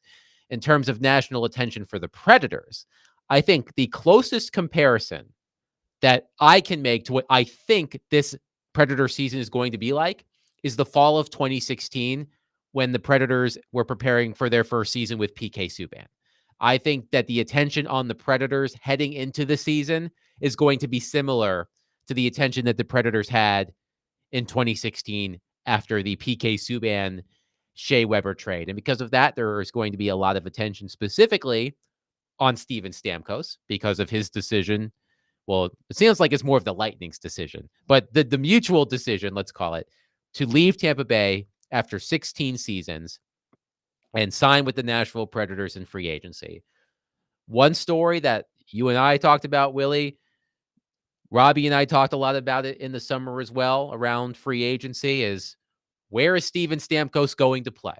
And when it comes to the start of training camp, I think the number one storyline that Predators fans are going to be focusing on is, where is Steven Stamkos going to play? Is he going to play center or wing? And who are his line mates going to be? My guess tells me that they will attempt a Steven Stamkos line with Jonathan Marchessault on one side, on the other wing, and Tommy Novak in the middle. That seems like the consensus when you talk to Predators fans and you talk to people who analyze the team. But the Steven Stamkos element is going to be the most fascinating storyline at the start of training camp for the Predators. I agree with you 100% that nationally there will be much more focus on the Predators than a normal year based on their surprise success last year and what they did in the offseason. It's going to be automatic. And when you have a premier player from Canada, especially in Steven Stamkos, and a decorated player like that, that story alone is going to be big. But I think for Predator fans, that last part of what you said, I think, is going to make this training camp probably more eventful and more newsworthy, because everybody's going to want to see how Andrew Brunette goes about the process of finding out what's the best way to use these new guys. And I don't think we're going to have the answer in the first day or two of camp. I think they are going, and he has said it, he is going to tinker and try some different things before they settle in on what is the best way to go on opening night. And I will go out on a limb, DMase, how it is opening night, October the 10th, probably won't be what it's like on November the 10th, and so on. I do think it's going to take some time before you really find out what is the best combination, how to use these guys. I think Stamkos is going to play mostly on the wing, but remember, in this day and age, there's all the, if you pull up, Google sometime if you're a hockey fan and you like this kind of stuff, positionless hockey. This is what a lot of concepts of the Andrew Brunette system and other sort of cutting edge kind of systems, which Andrew Brunette, I think, has been lauded for, is there's a little bit less emphasis on who's the center, who's the left wing, who's the right wing. And are your defensemen actually defensemen, or could they be in any spot at any time? It's not fully in place, positionless hockey, but there's a little bit more flexibility within a system. So I think Stamkos and Novak, for example, Steven Stamkos could probably take the faceoffs. Tommy Novak, that's not a strong suit of his. But in theory, Stamkos is the winger, but he has some center responsibilities in him. And the same for Novak. He could be the center, but he can easily have some of the wing responsibilities as well. I think that is something that they're going to look at. Derek, I do have a quick question for you, because we mentioned Steven Stamkos leaving the Tampa Bay Lightning after spending the first 16 seasons of his career in Tampa Bay. Here are just some of the other players in NHL history who spent at least 16 seasons with one club before switching teams for the first time. Gordie Howe, Martin Brodeur, Ray Bourque, Patrick Kane, Duncan Keith, Jerome McGinley, Patrick Marleau, Daniel Alfredson, Hall of Famers, soon-to-be Hall of Famers. Steven Stamkos, also a soon-to-be Hall of Famer. What is the mindset of a player? When you transition from here to Baltimore, that's a significant change. When you are a player who is associated with one franchise, because Steven Stamkos was synonymous with the Tampa Bay Lightning, captained the team, was a top draft pick, helped them win multiple championships. It's going to be, for everything that Steven Stamkos has done, this is something he's never done before. He's never put on another team's NHL uniform. So how much of an acclimation project, based on your experience, how much do you think that is going to affect Steven Stamkos? How long do you think that acclimation process there, I spit it out that time, is going to take for Steven Stamkos? I mean, it's hard to say, because in football, you don't typically, because the sport is what it is, and there's no guaranteed contracts. So just because a guy signs for 6-7 years doesn't mean he's necessarily going to be with that team that long. Whereas in hockey, if you sign a long-term deal, more than likely, if you continue to play good hockey, you're going to be with that team for the duration of your contract, and maybe even another one. So it's a little bit different, I think, in hockey than it is in football, because there's so much turnover in football. So players get kind of used to it. I think players expect after their first contract or their second, that third one may be with another team. So you prepare yourself, because this league is always looking for that younger, stronger, and faster guy at your position. So when guys do, 8 years for me was probably like 15 years for Stamkos, and it's, when you make that transition, all you're thinking is, what can I do to make this team a better football team? They brought me in here for a reason. So I need to, acclimate myself with the players very quickly, because you have all these training camps and mini camps and everything else. Whereas hockey, I don't think they have all these camps that the NFL have. So it's easier to assimilate yourself because you have time before the season. Well, in NHL, you don't have that much time before the season to get yourself acquainted with guys on the ice, on how they play, what they like, what they don't like. Typically, it takes into the season that you start really truly feeling like you're a part of really what's going on. Not to say that Stamkos and these guys, Marshall Shaw and the rest of the guys, don't feel a part of the team, but there's still that sort of outside looking in sort of thing, because you really haven't spent a lot of time with these guys. Whereas in football, the minute you get traded or the minute you sign a contract, like 2 weeks later, or 3 weeks later, you're with the team and y'all going over OTAs and all this other stuff. So it's easier to get yourself acclimated and assimilated to that, rather than on the opposite side, where hockey players, you start to really get assimilated and acclimated once you get into the season. Yeah, I the think closest, that's a good point. The closest comparison in hockey and football in that respect would be a lot of teams will do these informal skates where before training camp, maybe early September, late August, guys are already back in town.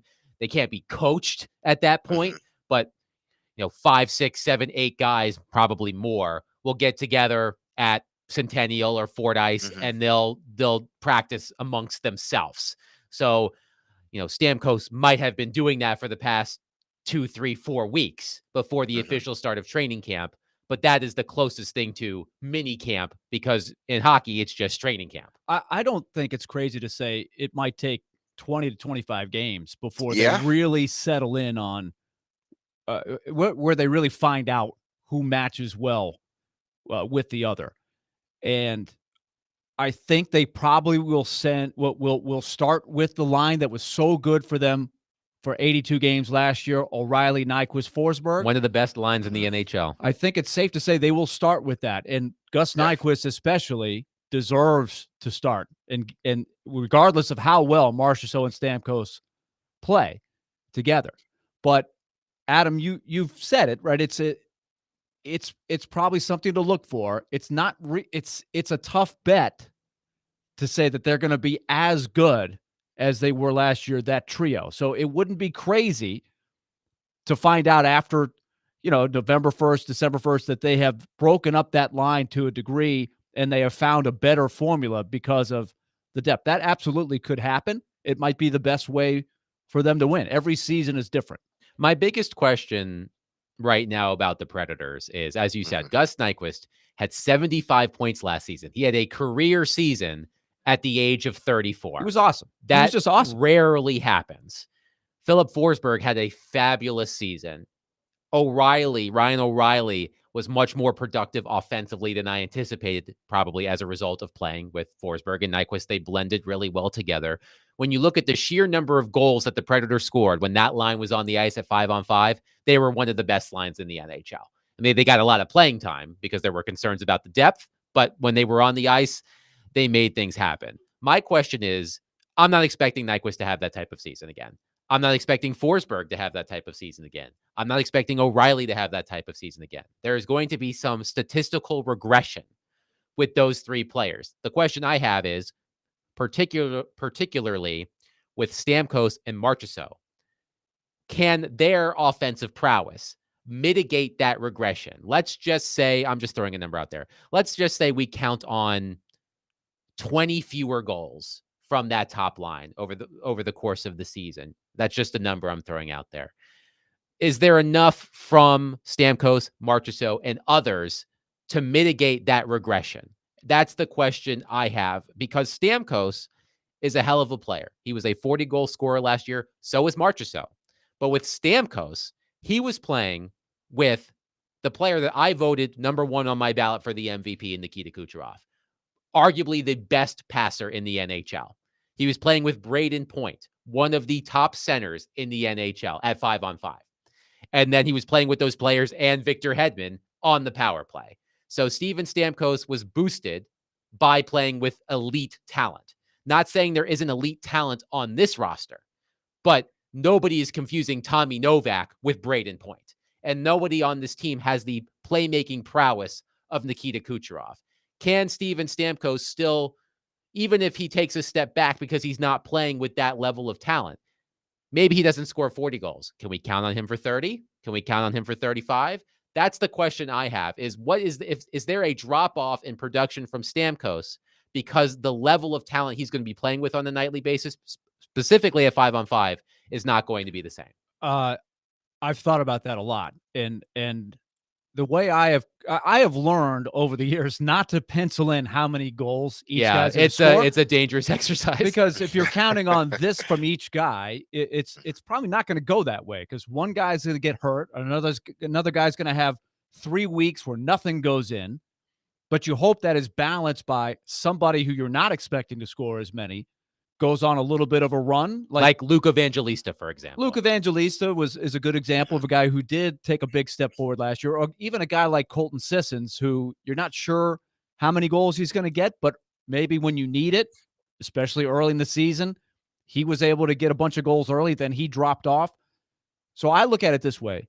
I think, I forget the number, 221, I think, was maybe their goal total last year. They were 10th in the league in goals last year. I think that might surprise people to hear that. They were in the top 10 of NHL goals. They scored 266 goals last season, 266. which was 10th in the NHL. 10th in the NHL. 266, I believe, is tied for the most they've ever scored in a season. I am counting on some regression by some guys, but I think that with the additions they've made and the young guys another year along, the depth, I think they can get into that same neighborhood. It's just going to happen a different way. It's going to come up. But if they can end up in that neighborhood of 266 goals, I think they're going to get where they need to be in the regular season. But where I'm encouraged is, DMase, they've got guys in the playoffs. That's where I think the Stamkos, Marchessault, guys like that can give you a better chance of being able to get those key goals at key times in the playoffs. Yeah, these guys were brought in, and I think I mentioned this, in regards to Derrick Henry and Baltimore getting Derrick Henry. It's not necessarily for the season, even though they want him to have a good season. It's for the playoffs. It's for when they play Kansas City Chiefs, so they can slow the game down if they need to. Adding, Stamkos and Marchessault, these guys, yes, they will help them during the season, but these guys were brought in to compete in the playoffs. Barry and Bruno, they expect to be in the playoffs next year, this upcoming season. That's why you bring in guys like this, because once you get in the playoffs, you have to have more than one, Philip Forsberg difference makers out there. You got to have guys that are at other positions, guys that have played in this league a good bit of time, that understands how to play in the playoffs. That's why these guys were brought along, not necessarily for the season. Yes, great to have them during the season, but it's really once you get in the playoffs, now this is the reason that we brought in the three guys to help us get over that hump as far as getting through the first and the second round and ultimately getting to the conference finals. The Marchessault thing is interesting because we talk so much about Steven Stamkos. We talk about the acclimation process. Marchessault has been on other teams. He started his career in Tampa, if I'm not mistaken, then went to Florida, was chosen in the expansion draft by the Vegas Golden Knights.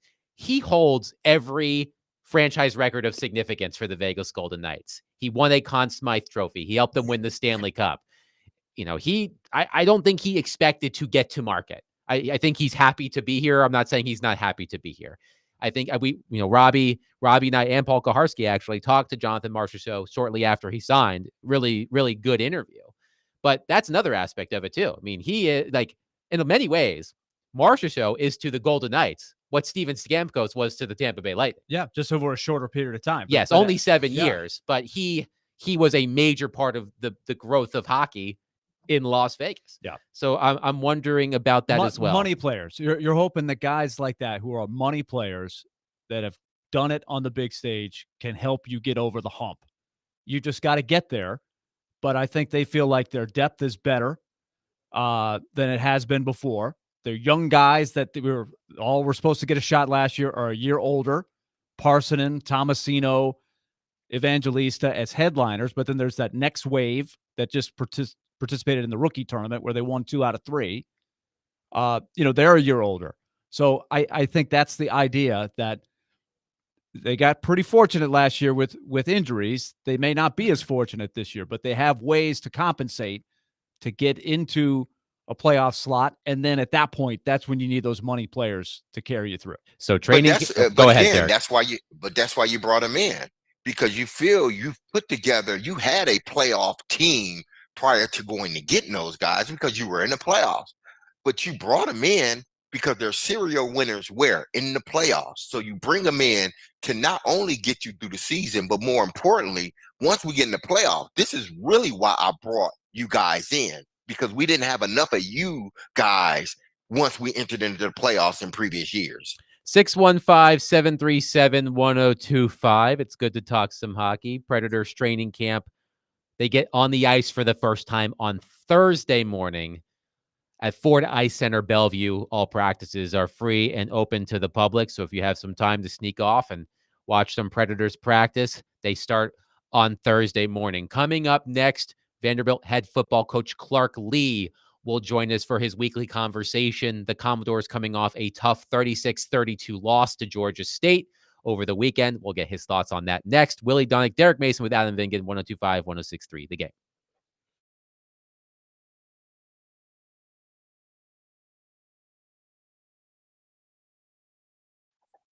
Football is back for another week. We're headed into the third week of the NFL season this upcoming Thursday. So if you're going to do your bettings, what better way to do it with our partners, Zen Sports, especially on big games out there. Zen Sports is the new sports book in Tennessee that's bringing sports betting to a whole new level. And I mean that literally, people. When you sign up for Zen Sports, you'll automatically earn up to $100, no danger first wager. If your first bet loses, you'll be reimbursed for the amount of your bet up to $100. And for football season, Zen Sports is launching a revamped betting platform for both college football and the NFL. And what's better, with our new look, Zen Sports will offer daily promotions, including odd boosts, same game parlays, no danger wagers, and much more. Zen Sports also offers a one-of-a-kind VIP reward program.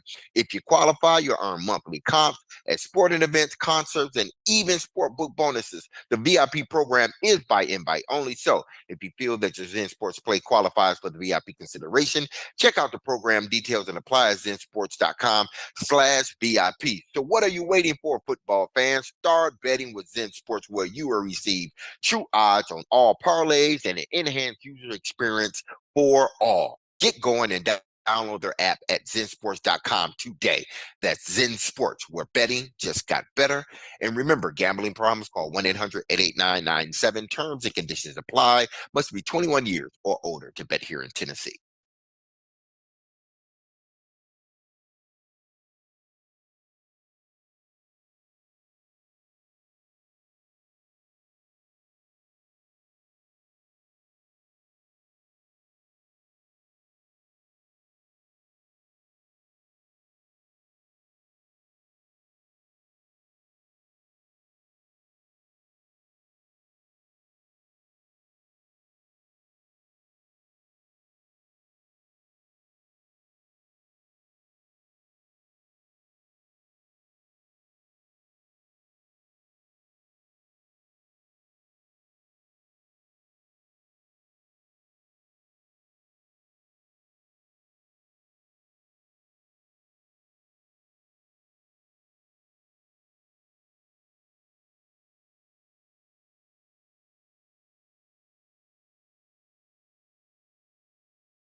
Willy and DMase, 1025, 1063 the game. Willy Donick, Derek Mason with Adam Bingen.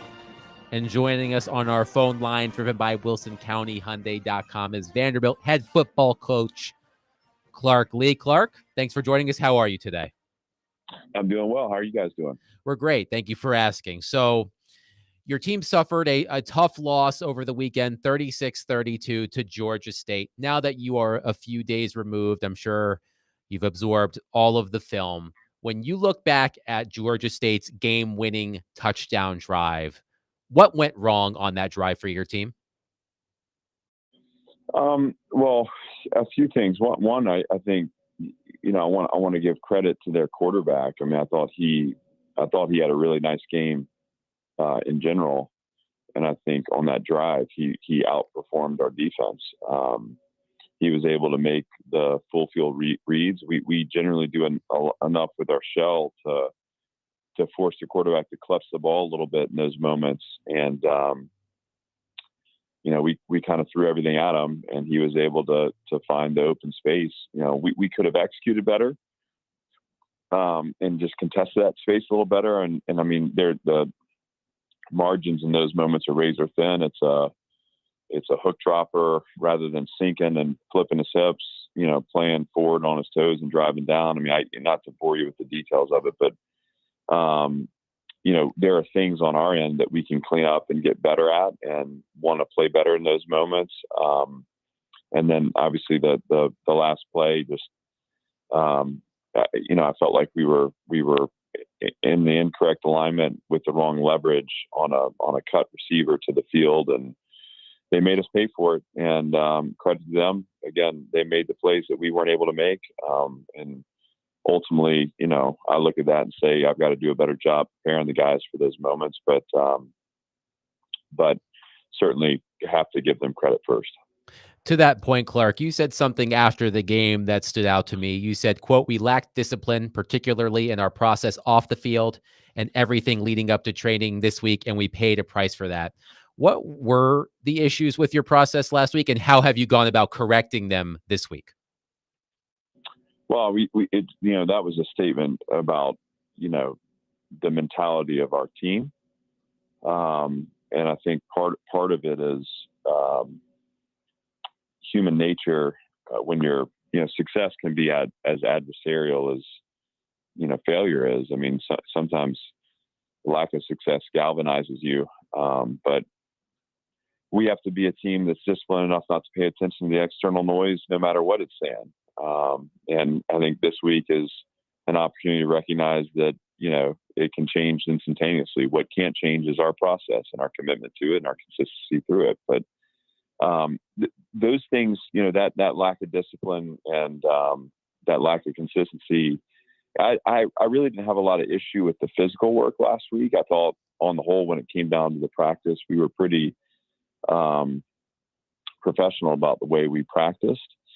My feeling was more about, again, the mentality that you can usually tell when guys are on the edge of their seats and when they're leaning forward. And it just felt like we had a kind of a fatigued team, and then we had guys late. To be honest, that it's, you don't have to look very much further than that. Then if guys are straggling into the building past our check-in points, that's never a good sign. Now at every turn, and we have these guys, we have a hyper structured environment, so those things are addressed immediately, and the team is messaged immediately based off them. So we had a conversation about it on Tuesday, we had a conversation about it on Wednesday, we had a conversation about it on Thursday, and ultimately my hope was that we had pushed past it and we were able to play beyond kind of the process we had that had taken place through the week. We weren't, I thought we played a spirited game, but a distracted game, and we weren't able to recover in time to change the outcome. And so there's a lot for this team to learn from that. Obviously it's painful learning, which is the worst kind, but needed. And, I think we've gotten off to a better start this week. So hopefully we can put that behind us. We're talking with Vanderbilt's head football coach, Clark Lee. Now, Coach, you haven't dealt with many injuries this season, but unfortunately, you have the Ricky Wright go down. He came back in the game, but Jalen Woods would go down as well. He didn't return. So how are those two guys leading up to this weekend's contest? Zaylen is probably not going to be available for us this weekend. He's dealing with an ankle sprain. DeRicky practiced today and wasn't held back. So that was good to see. Corday Sidnor has been out too. And, sometimes, Derek, you know how it is, man. You get these injuries and they all seem to come from the same position. So hopefully we're close to getting Corday back. BJ Ducati's he's got a turf toe that he's fighting through. So we have some of the bumps and bruises that come up, a month into the season. I think on the whole, though, we're planning on getting a number of those guys back for this weekend, and then we'll look forward to hopefully getting as close to completely healthy as we can in the bye week. Now, also, you had a few defensive penalties that pretty much killed you. At times, you had 2 penalties that resorted, or 3 penalties that resorted, and ultimately Georgia State ended up scoring. They scored, I think, 2 touchdowns and a field goal on that. How do you go about correcting those? Because sometimes those things are just heat of the battle. You're going in, you're playing physical and hard, but then others are sort of outside of those boundaries. So how do you relay to your team or your defensive guys, hey, listen, I understand about going 100 miles per hour and playing to the whistle, but we can't have some of these penalties that we're having, because ultimately they will cause us to, either lose games or put us in real hard situations. Yeah, I think and I just spoke to this in the press conference, and not to belabor the point, but there are obviously egregious fouls, and there are things that need to be taken out of our game, and I think there are some real undisciplined fouls, and anything you do pre-snap that results in a penalty is undisciplined. And then I think there's some elements of play, and I go back to the Virginia Tech game. The late hit on the sideline was close, but to me it was close enough to say, hey, like we just, we're about to set up a favorable third down, I believe, in that one. Be okay pulling off the gas there as the guy's already tackled going out of bounds. I think we can control that. I think the time at the end of the first half where we slung the quarterback down after the whistle, that to me is that's an undisciplined foul. The late hit on the quarterback in that game, or the roughing the passer, was to me just that's a really hard penalty to legislate in that moment. And I don't know. I mean, we've looked at it. We sent it in. I got feedback on it from the SEC office. That was an ACC crew, but there are things that are being emphasized right now, and it's not the officials' fault. And they are calling the game based off what they are being asked to do and asked to see. And some of those plays happen so quickly that they do the best they can with the information they get with their own 2 eyes. But going to Saturday's game, the third down where we're off the field and Linus Zunk gets called on, roughing the passer. And I mean, literally it is bang, bang. And he actually is pulling off the rush as the quarterback steps in to throw it. And there's a little contact there, but by no means is he finishing through his hit. I mean, he actually pulls off it and stops himself. The quarterback went down, but I mean, it was not, it was a clean play to me. And I think that the call there, the infraction was about, Linus's helmet making contact with the quarterback's helmet. And I just, it's a tough one, Derek, for me to coach through, because, you can't coach the aggressiveness out of the game. And I think in that moment, he's a really disciplined guy and a really disciplined player emotionally and in terms of his preparation. There was nothing egregious about it, and nothing to me that really put safety at risk. And then the call on CJ Taylor, I mean, shoot, man, you're playing cover two against cover two and you have a fade release, you're going to get hit. I mean, it's like, that's the game. And that's been the same since the beginning. I understand two defenseless receivers. One thing that's interesting about that play is that receiver knew exactly where CJ was and exactly what was about to happen, and actually came down and I felt like almost initiated some of the contacts. CJ's shoulder, I think they felt was a little high, and the receiver was determined to be defenseless. And but that's a huge one, because not only does that go that tacks 15 yards on the play, the completion, he's out for the rest of that game and the start of the next one. And I mean, that's, again, I didn't see anything that he didn't lead with the crown of his helmet. He didn't initiate contact with his helmet.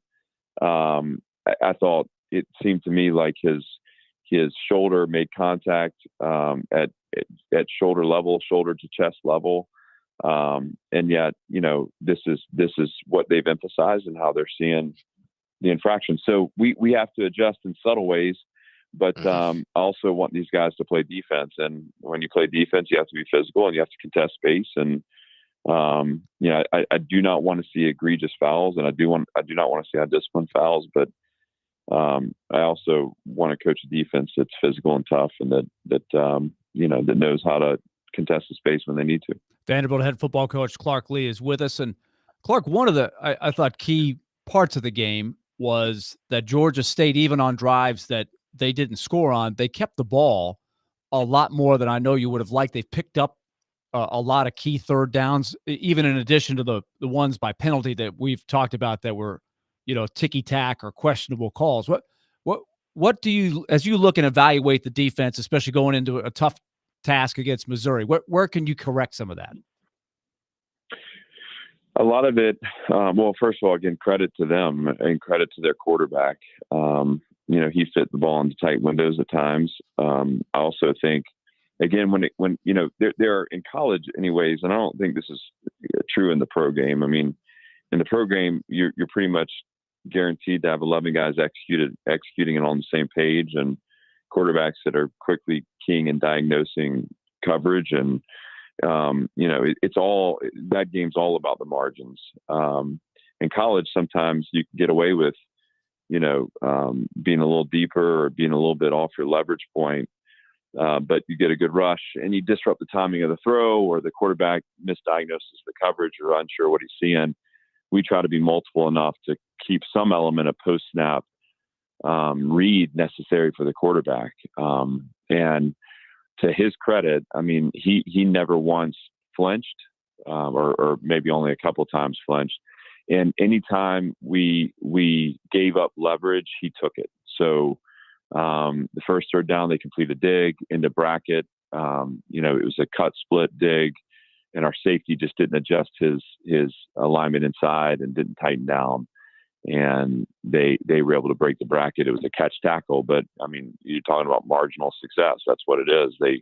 He completes a slant on an inside leverage man defender with a hole dropper dropping out from the line of scrimmage. It's a tight window, but to his credit, he rips it in there, and the receiver makes the catch. And so not to go through every third down, but some of them were just a product of him being effective and, finding not the wide open man, but the leverage that they won that we lost that created the win for them. And so how do we improve from that? I think there's two things that I'm wrestling with right now. One is, first of all, how do we simplify on third down to create a deeper understanding so that we're seeing those leverages and seeing those things that we need to see to anticipate what the play is and where we need to be. And then the second is, goes hand in hand, like we have to execute the call. I mean, Missouri is a good team. Right now they're a top 10 team and they deserve that ranking.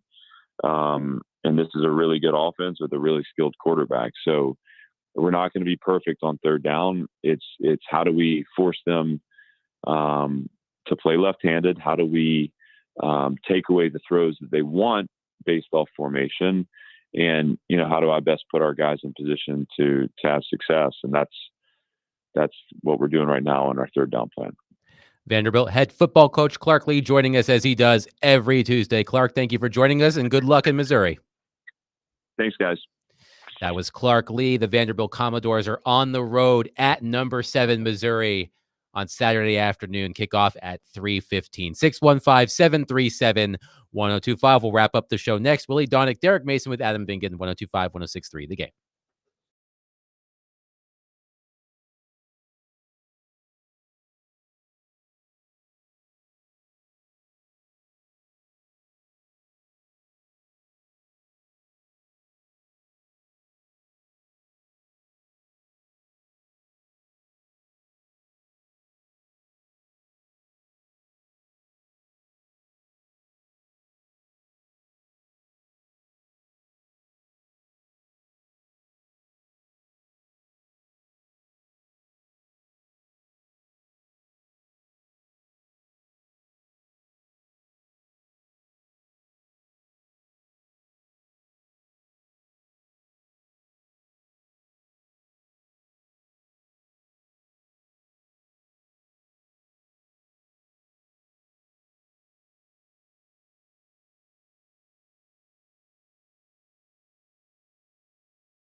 Willy and DMase, 1025-1063. The Game. Final segment for us today. Stillman and Company coming up at 2 o'clock. Looking forward to that. And before we left, I just wanted to switch things up a little bit because we know the Titans are 0-2. We've talked about some of the other 0-2 teams. I want to take a minute, or a few minutes actually, to discuss the teams in the NFL that are 2-0. I'm just going to list the teams for you because it's an eclectic mix. Buffalo, that's not a surprise. Buffalo tends to start 2-0. They're a good team. The New Orleans Saints, who laid the smackdown on the Dallas Cowboys in Dallas over the weekend. The Sam Darnold-led Minnesota Vikings. Houston Texans. The LA Chargers. The Seattle Seahawks. The Pittsburgh Steelers. The Kansas City Chiefs. And the Tampa Bay Buccaneers. There are a few teams in there that I would say, yeah, that makes sense that they start 2-0, namely the Buffalo Bills and the Kansas City Chiefs. But of all of those teams that I listed, and we'll start with Derek, which 2-0 team is the most shocking to you on that list? Oh, man. And I'm happy to reread it if you need it. Yeah, no, I don't need you to reread it. I got it right here. It's just my computer's running a little slow. But yeah, go ahead and repeat those 2-0 teams. Buffalo, New Orleans, Minnesota, Houston, the LA Chargers, Seattle, Pittsburgh, Kansas City, and Tampa Bay. Pittsburgh is the surprise to me. That was my first thought as well. Yeah, because I look at their quarterback situation. They didn't know who the quarterback, at least that's what everyone thought. They didn't know who their quarterback was going to be leading up to the first game.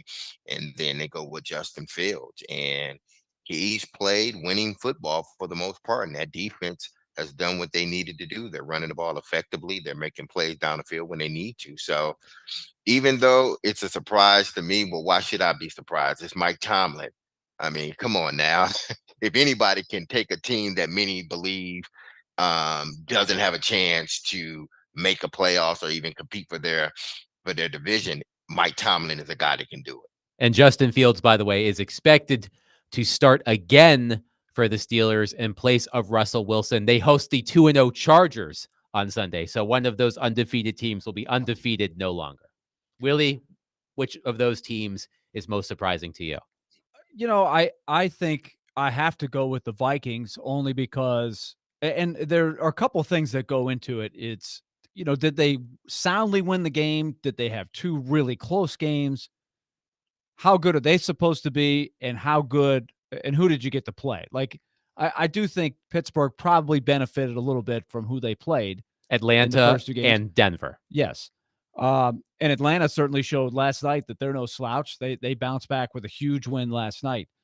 But I think the Vikings, and that's a team on the Titans schedule where you're sitting there going, if the Titans are going to be competitive, that's a team that you need to do well against. But the early returns are that Sam Darnold looks like he's got a little shot in the arm and looks like he's benefiting from being a little bit older and in a new spot. I know going forward, I think there's issues with Jefferson. He got hurt, and he's the guy that kind of makes them go.